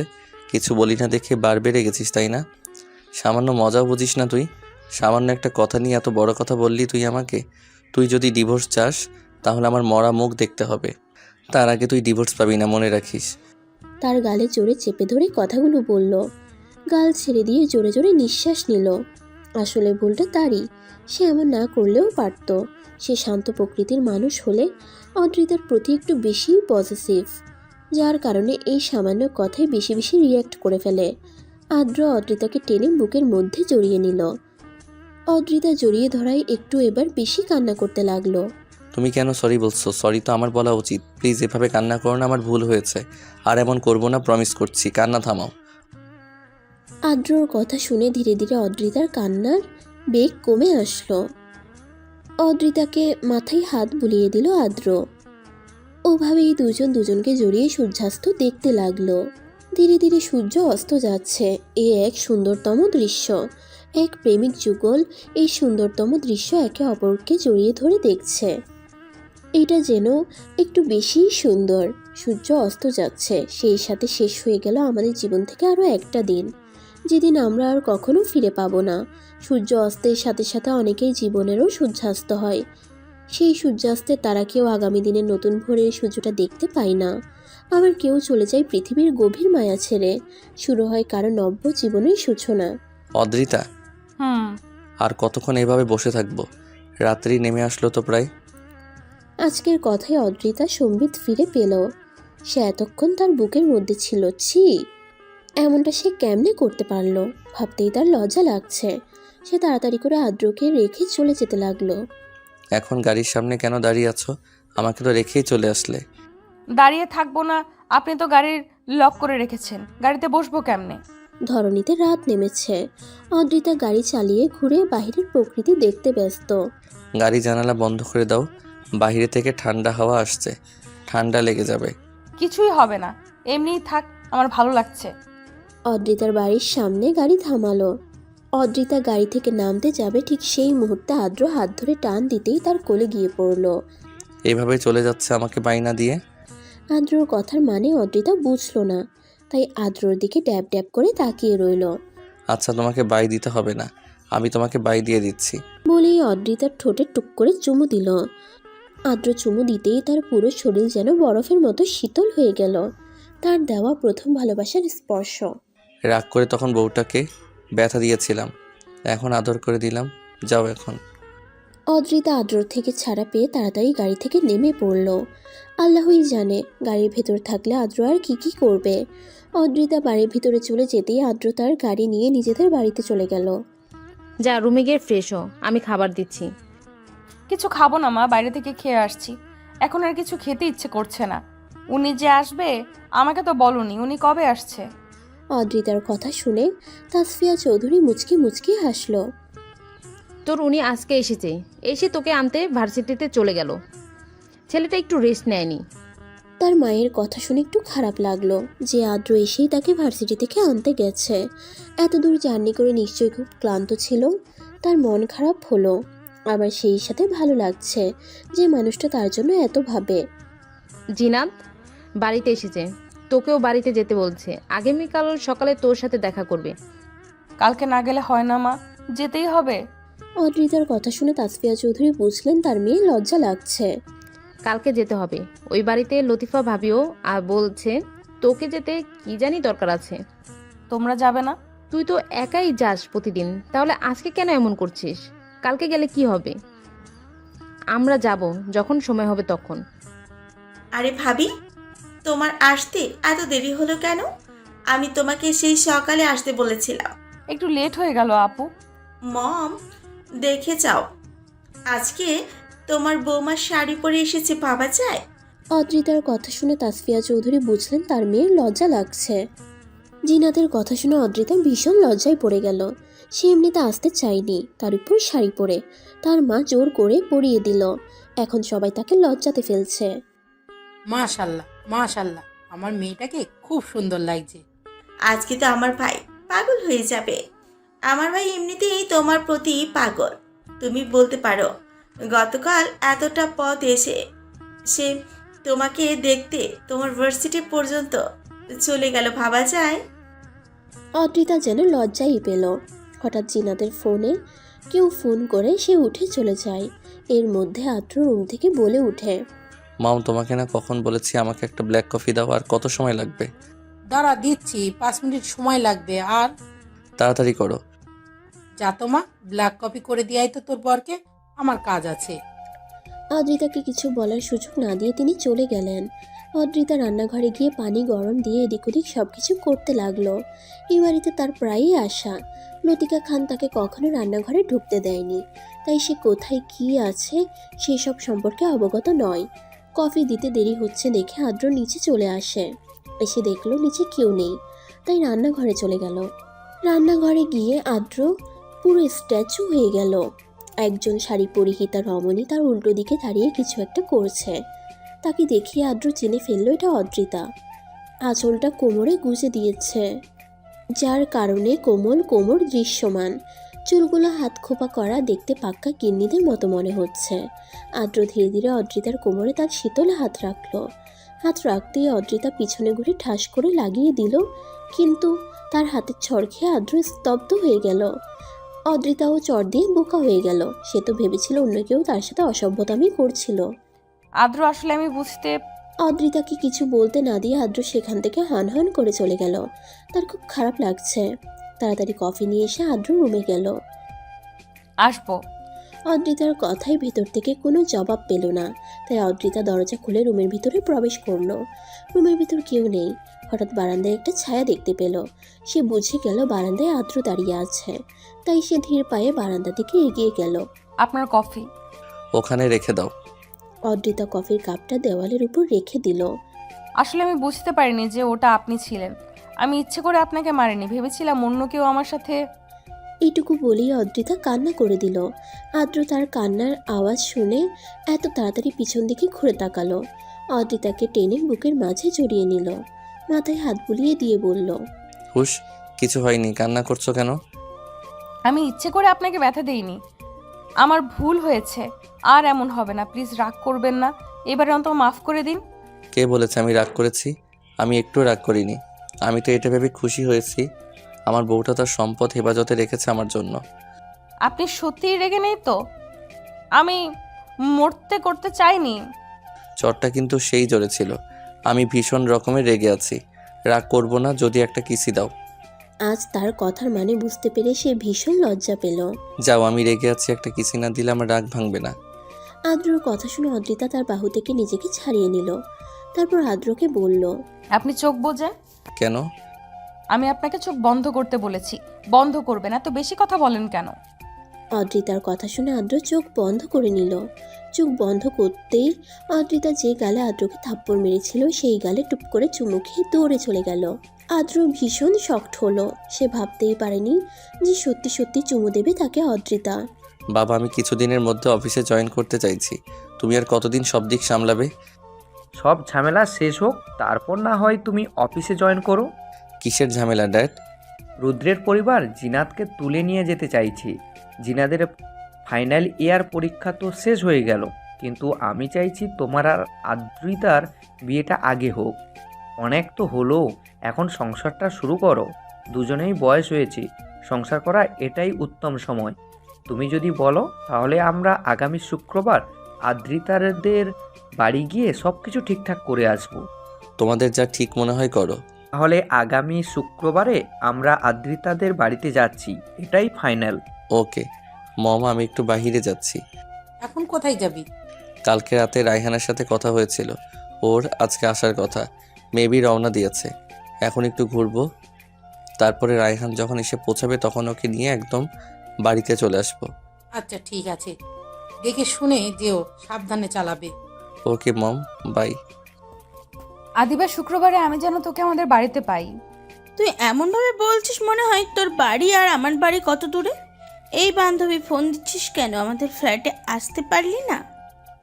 আসলে আমার ভালো লাগছে না রে, তাই ফোন দিলাম। কেন, কি হয়েছে? তুই আয় আমাদের ফ্ল্যাটে। কে কি হয় তুই জানোস না? ও, বুঝতে পেরেছি। আচ্ছা 2 মিনিট ওয়েট কর, আমি আসছি। আদিবা নিজেদের ফ্ল্যাট থেকে বের হয়ে অদ্রিতাদের ফ্ল্যাটের দরজায় বেল চাপলো। মিসেস তানিয়া গিয়ে দরজা খুলে দিল। আরে আদিবা, ভেতরে এসো। আন্টি, অদ্রিতা কোথায়? দেখো, ও মনে হয় শুয়ে আছে, একটু অসুস্থ তো। আদিবা দৌড়ে অদ্রিতার রুমে চলে গেল। এখন বল, শুক্রবার দিন কেন আসতে হবে তোদের বাড়ি? আসলে শুক্রবার দিন আমাদের বাসায় সবাই আসবে। ও তাই নাকি? নিশ্চয়ই তোর আর আদ্র ভাইয়ের বিয়ের দিন ফেলবে। আমার ভীষণ ভয় করছে আদিবা। কিসের ভয়? বিয়ে হয়ে গেছে আজ থেকে 7-8 বছর আগে, আর তোর এখন ভয় হচ্ছে? তবুও ভীষণ টেনশন লাগছে। যখন বিষয়টা হয়েছিল তখন তো আমি কিছু জানতাম না, তুই তো সবই জানিস। চিন্তা হওয়াটা কি স্বাভাবিক না? হঠাৎ অদ্রিতার ফোন বেজে উঠল। অদ্রিতা ফোন হাতে নিয়ে দেখে আননোন নাম্বার। কে ফোন দিয়েছে রে? দুলাভাই নাকি? কি জানি, চিনি না, দেখ অপরিচিত নাম্বার। দে আমি কথা বলি। বলেই আদিবা অদ্রিতার হাত থেকে ফোনটা নিয়ে নিল। হ্যালো, কে রে? হ্যালো অদ্রিতা। আদিবা আদ্রর কথা শুনেই ফোনটা লাউড স্পিকারে দিল। অদ্রিতা কিছু বলতে নিলেই সে চুপ করিয়ে দিল অদ্রিতাকে। হ্যাঁ বলো। সোনা, রেডি হয়ে নাও, আজকে বের হব। আদ্রের কথা শুনে আদিবা চুপ হয়ে গেল। তারপর অদ্রিতা কিছু বলতে নিলেই আদিবা অদ্রিতার মুখ চেপে ধরল। হ্যাঁ বাবু, কোথায় বেড়াতে যাব আমরা? কেন, হোটেলে যাব? কোনো সমস্যা? না, আমার কেন সমস্যা থাকবে? তুমি যেখানেই নিয়ে যাবে আমি সেখানেই যাব। চাইলে আর একটু গভীর কিছু হবে। শালি সাহেবা, অনেক হয়েছে, দয়া করে আমার বউটাকে ফোনটা দিন। আদ্রর কথা শুনে আদিবা জিভ কাটল। সে তাড়াতাড়ি করে অদ্রিতাকে ফোনটা দিয়ে দিল। জি বলেন। তাড়াতাড়ি রেডি হয়ে না, বেড়াতে যাব। আজকে না গেলে হয় না? আমার ভালো লাগছে না। তার কথা শুনে অদ্রিতা বিরক্ত হলো। কি হয়েছে তোমার? অসুস্থ ডাক্তার ডাকবো? না না, কিছু হয়নি, এমনি ভালো লাগছে না। আপনি দয়া করে হাইপার হবেন না, একাই ঠিক হয়ে যাবে। একাই কেমনে ঠিক হবে? ঠিক হয়ে যাবে, আপনাকে টেনশন করতে হবে না।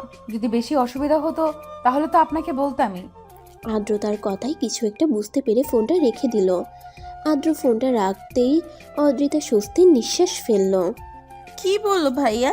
যাবি বেড়াতে তুই? তুই তো এমনিতেই অসুস্থ। আরে মাথা খারাপ হয়েছে, এমনিই বেড়াতে যাব, এমনিতেই ভালো লাগছে না। উনি আসতে চাইলে আমি না করেছি। হ্যাঁ ভালো হয়েছে। তাদের কথার মাঝে আবারও কলিং বেল বেজে উঠল। তানিয়া বেগম রান্না করছিলেন। অদ্রিতার জন্য নুডলস পাস্তা তৈরি করছিলেন। মেয়েটা অসুস্থতার জন্য সকাল থেকে কিছু খায়নি। তাড়াতাড়ি গিয়ে দরজা খুলে দিলেন। দরজা খুলে দিতেই আদ্র আর রায়হানকে দেখতে পেল। আসসালামু আলাইকুম আন্টি, ভালো আছেন? জি বাবা, ভালো আছি, ভেতরে এসো। বলেই তিনি সামনে থেকে সরে দাঁড়ালেন। আদ্র আর রায়হান ভিতরে গিয়ে ড্রয়িং রুমের সোফায় বসলো। আন্টি এগুলো রেখে দিন। এগুলো কেন আনতে গেলে বাবা? তুমি এমনি এসেছো, এতেই খুশি। আন্টি অদ্রিতার রুমটা কোনটা? তাসফিয়া চৌধুরী মুচকি হাসলেন। তারপরে হাত দিয়ে অদ্রিতার রুম দেখিয়ে দিলেন। তিনি হাতে থাকা জিনিসগুলো নিয়ে রান্নাঘরে চলে গেলেন। আদ্র বসা থেকে উঠে অদ্রিতার রুমের দিকে হাঁটা ধরল। ভেতরে আসবো? আদ্রর কণ্ঠ শুনে দুজনে চমকে গেল। আমি যা শুনেছি তুই কি তা শুনেছিস? এখানেও আসবে কেমন করে? কে জানে। ভিতরে আসবো? আদ্রের কথা শুনে অদ্রিতা তাড়াতাড়ি করে উঠে বসলো। আদ্র সত্যি এসেছে? জি ভাইয়া, ভিতরে আসেন। আদিবার কথা শুনে ভিতরে ঢুকলো আদ্র। ভেতরে যেতেই আদিবা ঘর থেকে বেরিয়ে আসলো। আদিবা রুম থেকে চলে যেতেই আদ্র দরজাটা চাপিয়ে দিল। আদ্রর দরজা চাপানো দেখে একটু ভয় পেল। এই লোকটা আবার এভাবে দরজা চাপিয়ে দিচ্ছে কেন? বসে আছো কেন? শুয়ে থাকো। তুমি না অসুস্থ? না, ঠিক আছি। এই যে এখানে টিপস, চকলেট, কুকিজ, আইসক্রিম সব আছে, যখন যেটা মন চায় খেয়ে নিবে। আর শুয়ে থাকো, আমি আদিবাকে পাঠিয়ে দিচ্ছি। এখনই চলে যাবেন? তুমি বললে থেকে যাব। আদ্র মুচকি হাসলো। তারপর অদ্রিতার কপালে ছোট্ট করে একটা চুমু দিয়ে চলে গেল। রায়হান আর চোখে তাকিয়ে আদিবাকে দেখতে লাগলো। কতদিন পর তার প্রিয়তমাকে দেখছে। কিছু বলবেন? না। তাহলে আর চোখে বারবার তাকাচ্ছেন কেন? রায়হান বুঝতেই পারেনি যে সে ধরা খেয়ে যাবে। বরাবরই সে স্বল্পভাষী। কই, আমি তো আপনার দিকে তাকাচ্ছি না। আপনার কি মনে হয় আমি কি এমনি বলছি? এখানে দুজনে মিলে কি কথা হচ্ছে? রায়হান চলো, এখন যেতে হবে। কি বলো, এখনই চলে যাবে? আমি তো খাবার নিয়ে এসেছি, এগুলো খেয়ে দে, তারপর যাবে। তার আগে আর পরে এখান থেকে নড়বে না। এত কিছু করছেন কেন আন্টি? আমরা তো এখনই চলে যাব। এত কিছু খেতে পারবো না। এত কিছু কই, তোমরা দুজন মানুষ খাবে? এখানে তো সামান্য নাস্তা, খেয়ে তারপর যাবে। জি আন্টি। আগত্যা খেয়ে যেতে হলো। আমার খুব ভয় করছে আদিবা, কেমন যেন অস্বস্তি হচ্ছে। ওরা যখন তখন চলে আসবে। আরে চিল বান্ধবী, চিল। এখানে ভয় পাওয়ার কিছু আছে? তুই তো এমনিতে ওই বাড়িটির বউ, বিয়ে ভেঙে যাওয়া তোর কোনো চান্সই নেই। তবুও আমার প্রচণ্ড না খারাপ লাগছে। দেখ আমার হাত পা কেমনভাবে কাঁপছে। আদিবা তাকিয়ে দেখলো সত্যি অদ্রিতার হাত অস্বাভাবিকভাবে কাঁপছে। তোর হাত কি এমনি কাঁপছে নাকি ভাইয়ার কথা চিন্তা করে কাঁপছে? যদি তোকে এত সুন্দর সাজে দেখে নিজেকে কন্ট্রোল করতে না পারে, সেই টেনশনে এমন হচ্ছে নাকি? যা, কি বলিস এগুলো? তোর মুখে কি কিছুই আটকায় না? দেখিস তোর থেকে তোর জামাই এক ধাপ উপরে থাকবে। দেখছিস, আমার কথাই তোর হাত পা কাঁপা থেমে গেছে। একে বলে নিনজা টেকনিক। অদ্রিতা সত্যিই দেখলো তার হাত আর কাঁপছে না। হঠাৎ কলিং বেল বেজে উঠলো। ওরা মনে হয় এসে গেছে দোস্ত। এত হাইপার হচ্ছিস কেন? মনে হচ্ছে প্রথম দেখতে আসছে। বিয়ে হয়ে গেছে আজ থেকে কবে? দুলভাইকে বলবো এতদিন কি করেছেন আমার বান্ধবীটা। এখনো এত লজ্জা পাই কেন? লজ্জাগুলো ভেঙে দিতে পারেননি? আদিবা চোখ টিপে কথাটা বলল। দাঁড়া, আমি দেখে আসি কে কে এসছে। আদিবা চলে গেল দেখতে। সবাই ড্রয়িং রুমে বসে আলাপ করছে। রায়হান হঠাৎ দেখতে পেল আদিবা উক্তি দিচ্ছে তাকে দেখার জন্য। সে একটু মুচকি হাসলো। দোস্ত, দেবের কথা আজকে হেভি লাগছে। দুলভাইকে কিন্তু দেখতে সেই লাগছে। দুলভাই তো এমনি আমাদের সুপারস্টার। কে কে এসেছে? তেমন কেউ না, তোর শ্বশুর, শাশুড়ি, দেবর, ননদ আর দুজনকে দেখলাম। তারা মনে হয় ভাই আর চাচা চাচি। ও তাহলে এটাই ফাইনাল, আগামী বৃহস্পতিবারে বিয়ে। বিয়াই একটু বেশি তাড়াতাড়ি হয়ে যাচ্ছে না? আর 2-1 দিন পরে করলে ভালো হতো। সব কিছুর আয়োজন তো আছে। এত চিন্তা করিস না, সব কিছু সময় মতো হবে। কেউ আর কিছু বলল না। যেহেতু বিয়েটা আগেই হয়ে গেছে, এখন এসব কথা না বলাই ভালো। ওই আদ্রিতা মাকে নিয়ে এসো। ভাবি চলো, তোমাকে সবাই যেতে বলেছে। এই যে ভাবিকে নিয়ে এসেছি। কি বলবি বলো? ভদ্র অদ্রিতাকে দেখে আদ্রর একটা ছোটখাটো হার্ট অ্যাটাক হয়ে গেল। এই সামান্য সাজে মেয়েটাকে এত সুন্দর লাগছে, তাহলে বধূ বেশে তাকে কেমন দেখতে লাগবে? আদ্র অদ্রিতার দিকে অপলকভাবে তাকিয়ে রইল। আশেপাশে কি হচ্ছে সেই সম্পর্কে তার কোনো ধারণা নেই। রায়হান তার ভাইয়ের অবস্থা দেখে হালকা একটু কেসে উঠল। তারপর অদ্রিতাকে তাসফিয়া খানের পাশে বসিয়ে দিল আর সে গিয়ে তার ভাইয়ের পাশে বসলো। ভাইয়া, আশেপাশে সবাই আছে, একটু দেখে শুনে কাজ করো। সবাই তোমার দিকে তাকিয়ে দেখছে। দাঁতে দাঁত চেপে জিনাত কথাগুলো বলতেই আদ্রর ধ্যান ভেঙে গেল।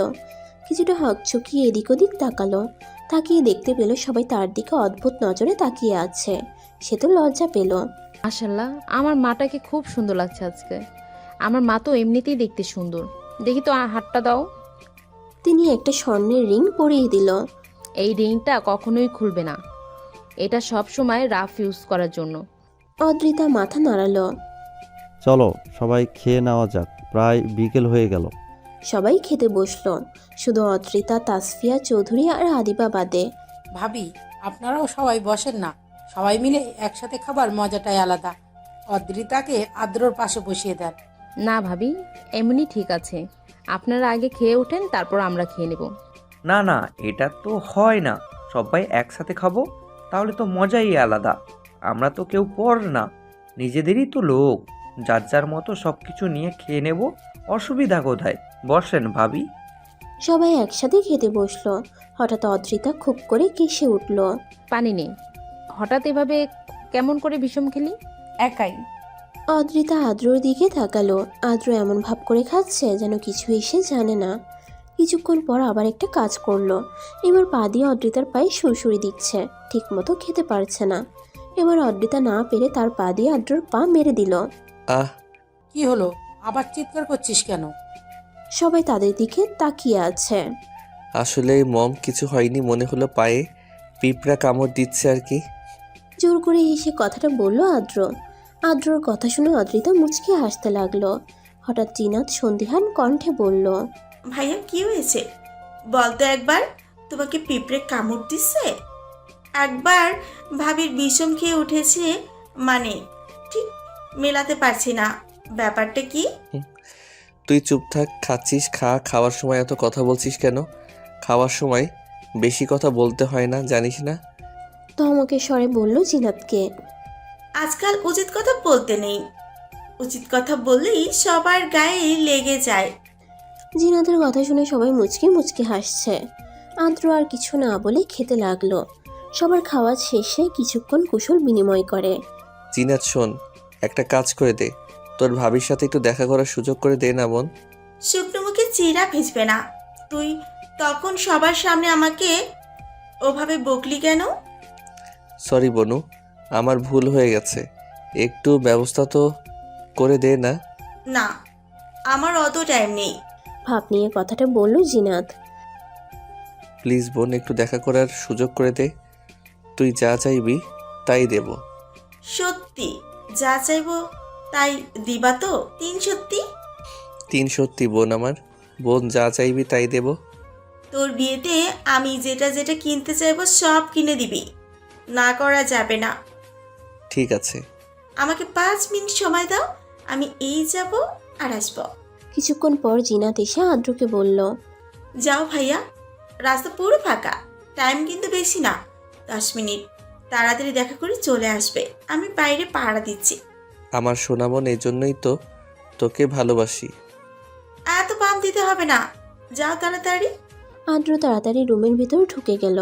গিয়ে দেখে রুমের ভিতর কেউ নেই। হঠাৎ খেয়াল করলো বারান্দায় কেউ দাঁড়িয়ে আছে। আজকে তোমাকে খুব সুন্দর লাগছিল, ঠিক যেন একটা পুতুল, আমার পুতুল বউ। অদ্রিতা আদ্রর কথা শুনে একটু লজ্জা পেল। বা আমার তো ফুল গাছটা এখনো আছে।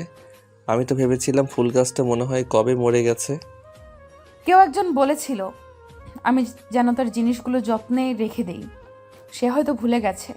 আদ্র অদ্রিতাকে টান দিয়ে তার বুকের মাঝে এনে বলল, কেউ একজন ভুলে যায়নি, তার সব কথাই মনে আছে। কিন্তু সে ভেবেছিল তার ছোট বউটা এত কিছু করতে পারবে না, কিন্তু সে তো জানতো না তার বউটা এত পাকা, সব বুঝে।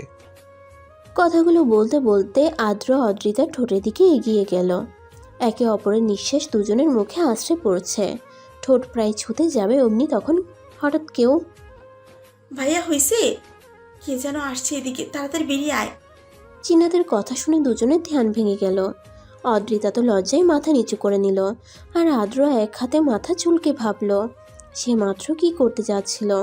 তাড়াতাড়ি রুম থেকে বেরিয়ে গেল আদ্র। আদ্র চলে যেতেই অদ্রিতা বড় করে একটা শ্বাস নিল। দেখতে দেখতে কেটে গেল আরো কয়েকটা দিন। অদ্রিতা আর আদ্রের বিয়ের দিন প্রায় ঘনিয়ে এলো। আগামীকাল তাদের দুজনের হলুদ, তাই আজকে সন্ধ্যা থেকেই সবকিছুর আয়োজন করা হচ্ছে। সকালে আদ্রিতা, তাড়াতাড়ি ওঠ, দেখ কয়টা বেজে গেছে, পার্লার থেকে লোক আসবে তোকে সাজাতে। তাড়াতাড়ি গোসল করে নে। এই মেয়ের বাজে কাল বিয়ে আর এখনো পড়ে পড়ে ঘুমাচ্ছে। ওঠ তাড়াতাড়ি। মা তুমি চাও তো আমি উঠে গেছি। তাড়াতাড়ি ওঠ, উঠে ফ্রেশ হয়ে নে। অদ্রিতা উঠে তাড়াতাড়ি ফ্রেশ হয়ে কিছু খেয়ে নিল। এর মধ্যে পার্লারের লোক চলে আসলো। আজও তাকে খুব সুন্দর করে হলুদে সাজিয়ে দিল।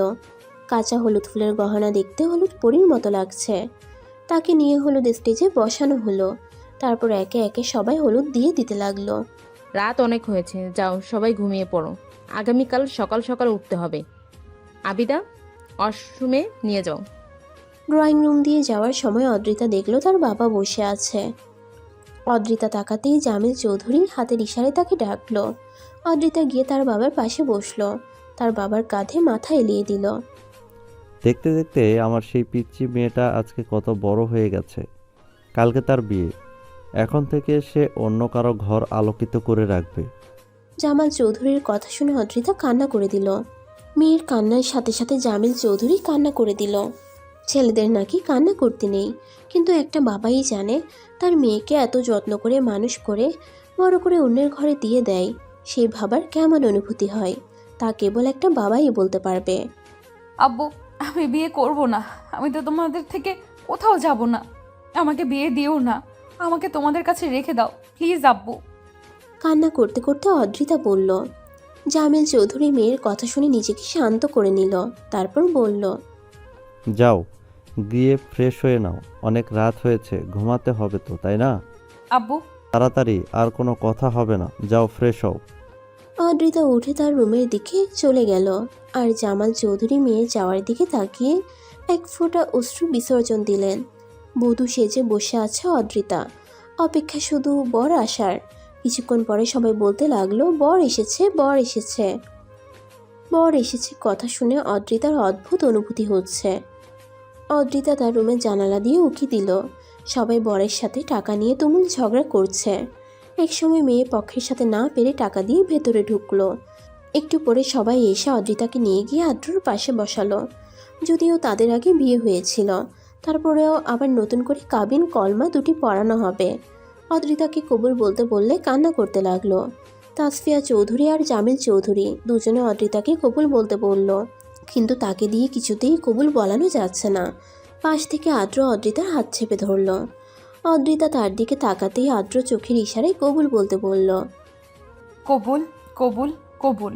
আদ্রকে কবুল বলতে বললে সে সাথে সাথে কবুল বলে দেয়। কবুল কবুল কবুল। সকলে একসাথে আমিন বলে উঠল। তারপর দুজনে রেজিস্ট্রি পেপারে সাইন করলো। সামাজিক আর ধর্ম মতে আজ থেকে তারা দুজনেই স্বামী স্ত্রী। এখন আয়নায় মুখ দেখানোর পালা। আদিবা আদ্রর সামনে আয়না ধরল। দুলা ভাই, আয়নাতে কি দেখতে পাচ্ছেন?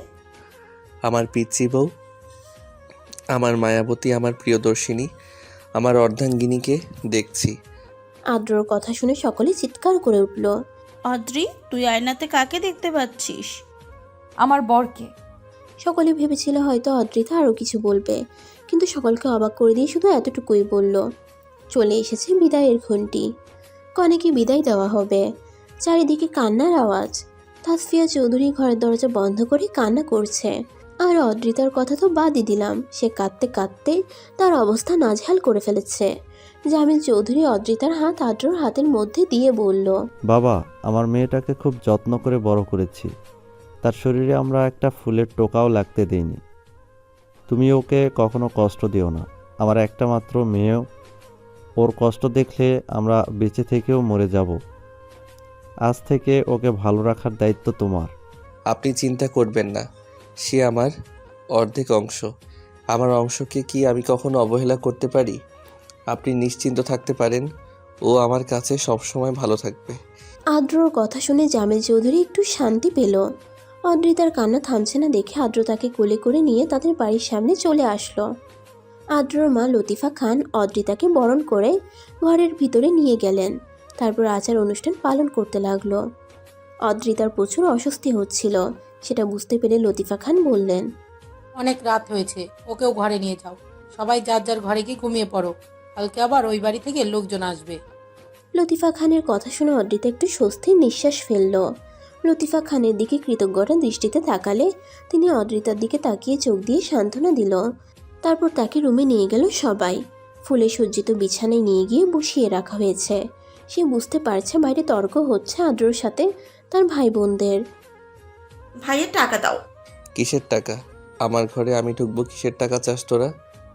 ভাইয়া যদি বাসর করতে চাও তাহলে টাকা দাও, না হলে বাইরে বসে থাকো। আমি ভাবিকে গিয়ে বলি আজকে ভাবির সাথে আমি থাকবো।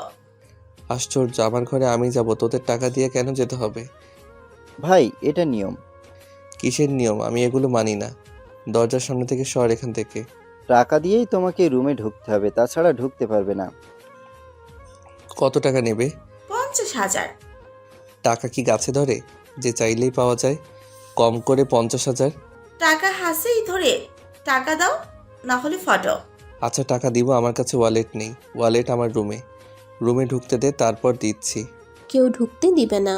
তখন জিনাত বলল, আচ্ছা ভাই, যখন দিতে চেয়েছো তখন টাকা দিবে। ভাই ঢুকতে দে তোরা। জিনাতের কথা মতো সবাই আদ্রকে ভিতরে ঢুকতে দিল। আদ্র ভেতরে ঢুকেই দরজা আটকে দিল। সকলে জোরে জোরে দরজা ধাক্কাতে লাগলো, কিন্তু কোনো কাজ হলো না। কোনো কাজ হবে না, যা কালকে সকালে টাকা পেয়ে যাবি। সবাই দাঁত কিরমির করে জিনাতের দিকে তাকালো। জিনাত একটু ঘাবড়ে গেল। তার ভাই যে এমন বাটপারি করবে কে জানতো।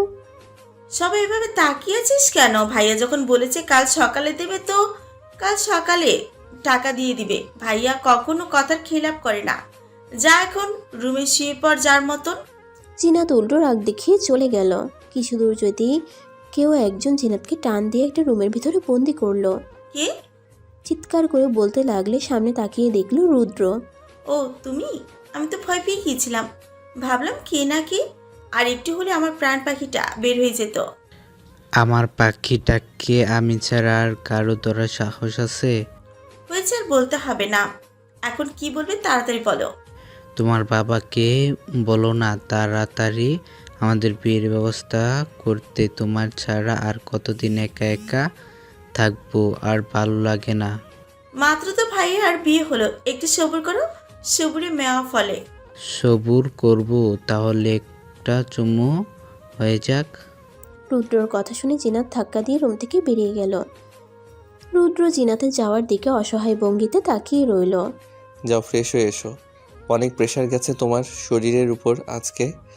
আদ্রর কথা শুনে তাড়াতাড়ি ফ্রেশ হতে চলে গেল অদ্রিতা। তার এইরকম করে থাকতে সত্যিই খুব খারাপ লাগছে।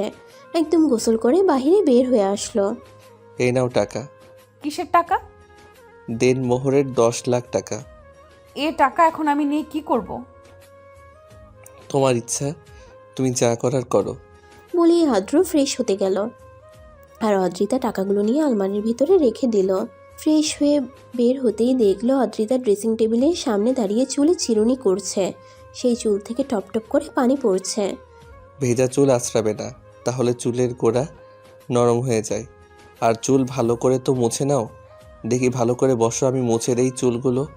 খবরদার চুলের যত্নে অবহেলা করবে না। তোমার থেকে তোমার চুলটা আমার বেশি প্রিয়। সবার প্রথমে তোমার চুল দেখে আমি তোমার প্রতি দুর্বল হয়েছিলাম। আদ্র কথা বলছিল আর অদ্রিতা চুল মুছে দিচ্ছিল। আদ্রর কথা শুনে অদ্রিতার মনে ভালো লাগা ছুঁয়ে গেল। একটা মেয়ে চাই তার জীবনে এমন কেউ আসুক যে তাকে আগলে রাখবে, তার যত্ন নেবে।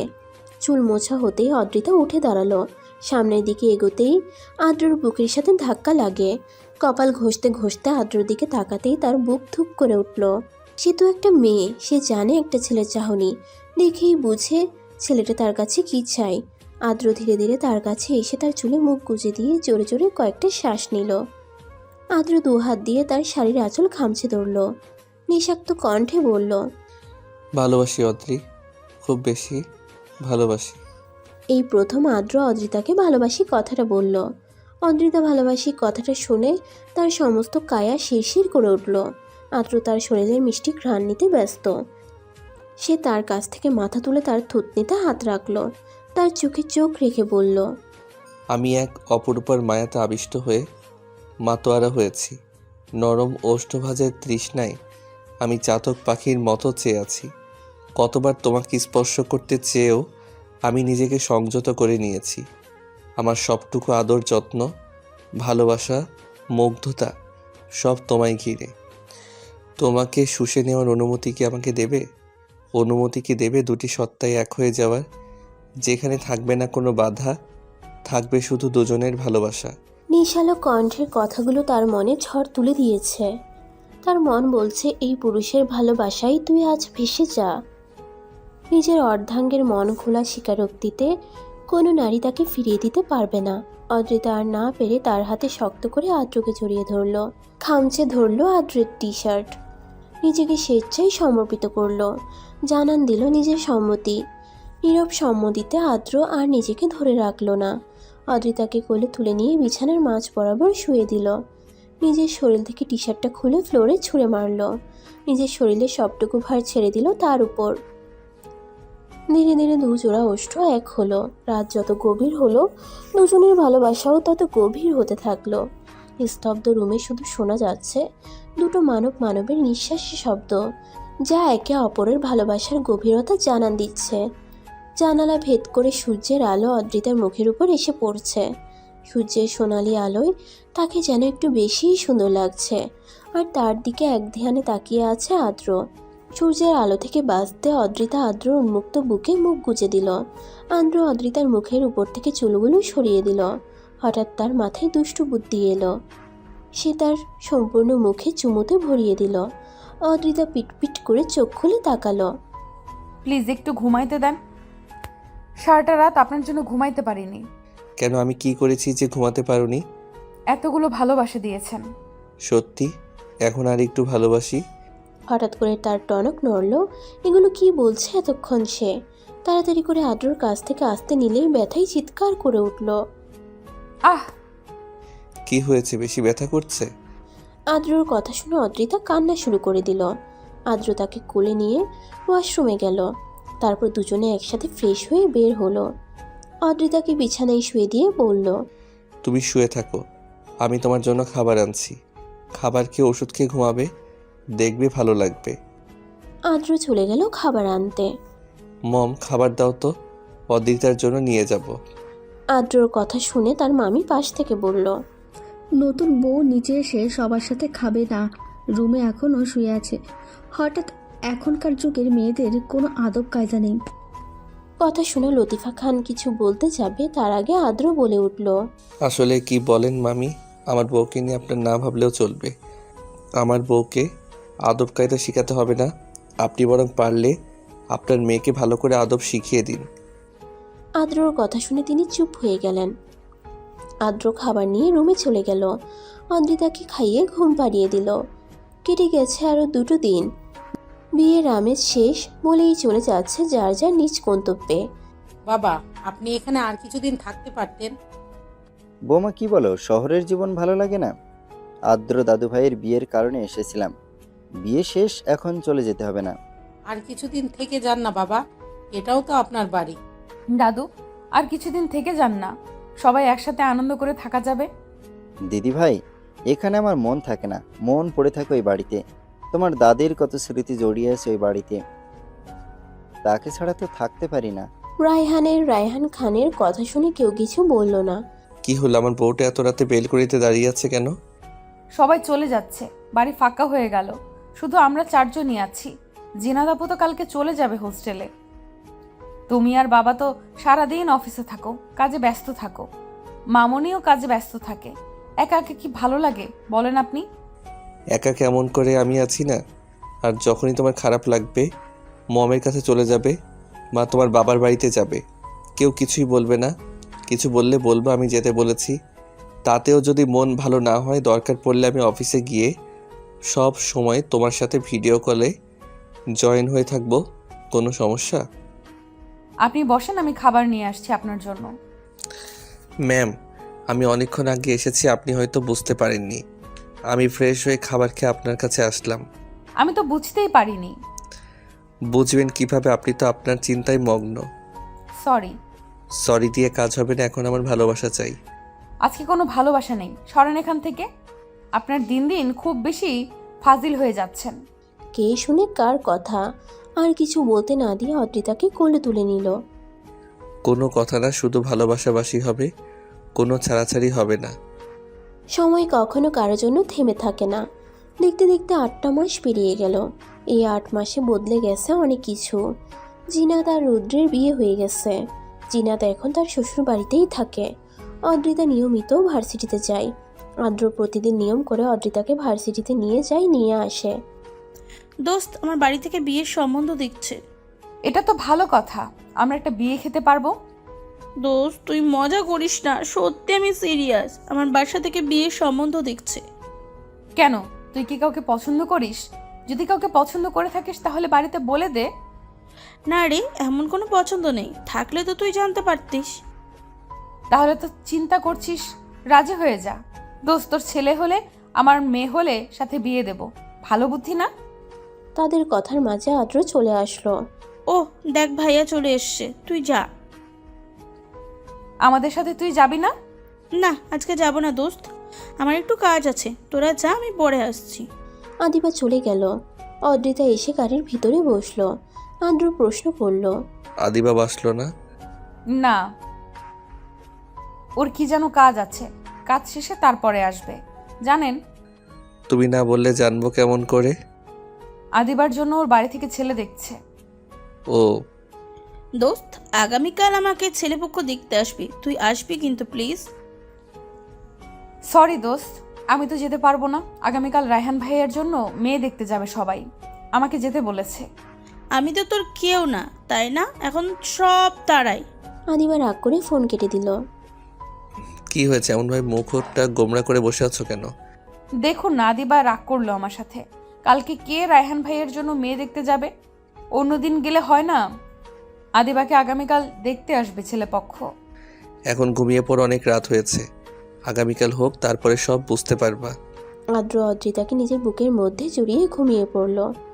আদিবা ছেলে পক্ষের সামনে মাথা নিচু করে বসে আছে। সে ভীষণ নার্ভাস। তার এখন অদ্রিতার উপর প্রচুর রাগ হচ্ছে। এই নাকি সে তার বেস্ট ফ্রেন্ড, মানে? হঠাৎ পরিচিত কণ্ঠ শুনতেই চোখ তুলে সামনে তাকালো। সামনে তাকাতেই হতবাক। সে কি বলবে ভেবে পাচ্ছে না। ভাই সাহেব, মেয়েকে তো আমরা আগে থেকে চিনি, মেয়ে আমাদের পছন্দ হয়। এখন শুধু ছেলে মেয়ে দুজনে একসাথে কথা বলুক। অদ্রিতা বা ওদের দুজনকে একটু নিয়ে যাও, আলাদা কথা বলুক। অদ্রিতা আদিবা আর রায়হানকে নিয়ে আদিবার রুমে দিয়ে আসলো। অদ্রিতা রুম থেকে বেরিয়ে যেতেই আদিবা বলে উঠল, আপনি? হ্যাঁ আমি। আজকে তো আপনার খবর আছে, ওই কুত্তি সব জানতো আর আমাকে কিছুই বলেনি। এখানে ভাবিকে টেনে কোনো লাভ হবে না। ভাবি কিছুই জানতো না। এখানে আসার পরে ভাবিকে সব কিছু জানানো হয়েছে। আমি আপনাকে বিয়ে করব না। কেন? আমাকে বিয়ে করলে কি সমস্যা? আপনার মতন হাদরাম কি কে বিয়ে করবে? আমার কত শখ, আমার হাজবেন্ড রোমান্টিক হবে, আমাকে ভালোবাসবে। আপনার সাথে বিয়ে হলে আমার কোনো শখ পূরণ হবে না। তাই আমাকেই বিয়ে করতে হবে? আমাকে বিয়ে না করলে সারা জীবন কুমারী থাকতে হবে। আমি আপনাকে বিয়ে করব না, মানে করব না। আমি এক্ষুনি সবাইকে যে বলে দেব। আদিবা রুম থেকে বেরিয়ে যেতে নিলেই রায়হান আদিবার হাত ধরে টান দিল। আদিবা নিজের ব্যালেন্স রাখতে না পেরে রায়হানের বুকের উপরে গিয়ে পড়ল। শক্ত করে আদিবাকে রায়হান জড়িয়ে ধরল। আদিবা নিজেকে সরানোর জন্য ছোটাছুটি করতে লাগলো। এত নড়াচড়া করেছেন কেন? আপনি যতই চেষ্টা করেন, আমি না ছাড়া পর্যন্ত আপনি নিজেকে ছাড়াতে পারবেন না। আমাকে ছাড়বেন না হলে আমি চিৎকার করব। আমি বলছি, আমি আপনাকে বিয়ে করব না। আমাকে বিয়ে করতে হবে মানে আমাকেই বিয়ে করতে হবে। বলেই রায়হান আদিবার ঠোঁটে টুক করে চুমু খেলো। আদিবাকে ছেড়ে দিয়ে রুম থেকে বেরিয়ে গেল। আর আদিবা এখনো ফ্রিজ হয়ে দাঁড়িয়ে রইল। একটু আগে তার সাথে কি হলো? ভাই সাহেব, তাহলে আজকে এঙ্গেজমেন্টটা করে ফেলি, তারপর না হয় বিয়ের বিষয়ে কথা বলা যাবে। ছেলে মেয়ে দুজনে রাজি যেহেতু। আদিবার মা আদিবাকে নিয়ে এসে রায়হানের পাশে বসালো। তারপর দুজনকে আংটি পরিয়ে দিল। আংটি পরানো শেষ হতেই অদ্রিতা আদিবাকে নিয়ে আদিবার রুমে গেল। কিরে বান্ধবী, কি যেন বলেছিল রায়হান ভাইকে বিয়ে করবে কে? আজ দেখি সেই তুই বিয়েতে রাজি হয়ে গেলি। তুই চুপ করবি? তোর দেওয়ার একটা লুচু আমাকে। এইটুকু বলেই আদিবা নিজের মুখ চেপে ধরল। তুই সব জানতিস, আমার সাথে তুই বেইমানি করেছিস। আমাকে কেউ কিছুই জানায়নি। এখানে এসে জেনেছিস তাহলে আমার সাথে দেখা করতে পারতিস। আগে বল, রায়হান ভাই কি করেছে যে তুই রায়হান ভাইকে লুচু বলছিস? অদ্রিতার কথা শুনে আদিবা লজ্জায় গুটিয়ে গেল। অদ্রিতা যা বোঝার বুঝে গেল। হায় রে, যে বান্ধবী নির্লজ্জ সেই বান্ধবী আমাকে লজ্জা পাচ্ছে। ব্যাপার কি? ডাল মে কুছ তো কালা হ্যায়। রায়হান ভাই একদিনে আমার বান্ধবীকে লজ্জাপতি বানিয়ে ফেললো। ভাইয়ের ক্ষমতা আছে, মানতে হবে। কথা বলতে বলতে হঠাৎ অদ্রিতা মাথা ঘুরে উঠল। আদিবা শক্ত করে ধরল। কি হয়েছে, খারাপ লাগছে? আদ্র ভাইয়াকে বলবো? তুই এখানে শুয়ে থাক, আমি ভাইয়াকে ডেকে আনি। আদিবা তাকে শুইয়ে দিয়ে আদ্রকে ডাকতে গেল। ভাইয়া, অদ্রিতার নাকি শরীরটা ভালো লাগছে না। আদিবার কথা শুনে আদ্র তাড়াতাড়ি অদ্রিতার কাছে গেল। আদিবার কথা শুনে সবাই একটু চিন্তিত হয়ে পড়ল। হঠাৎ করে কি হলো মেয়েটার? সকাল থেকে তো সুস্থই ছিল। চিন্তা করো না, আদ্র দেখে নেবে সব। কি হয়েছে, তোমার বেশি খারাপ লাগছে? না, ভালো লাগছে না, কেমন যেন বমি বমি আসছে। বাসায় চলেন, এখানে আর থাকতে ইচ্ছে করছে না। চলো ডাক্তারের কাছে যাই। না, ডাক্তারের কাছে যেতে হবে না, বাসায় গেলে ঠিক হয়ে যাবে। আদ্র তাকে কোলে তুলে নিয়ে ড্রয়িং রুমে গেল। কি হয়েছে, বেশি অসুস্থ? ডাক্তারের কাছে নিয়ে যা। তোমরা টেনশন করো না, ঠিক আছে। আমি ওকে নিয়ে বাসায় যাচ্ছি। তোমরা সব কথা বলে বাসায় এসো। আদ্র তাকে নিয়ে চলে গেল। দেখতে দেখতে রায়হান আর আদিবার বিয়ে সম্পূর্ণ হলো।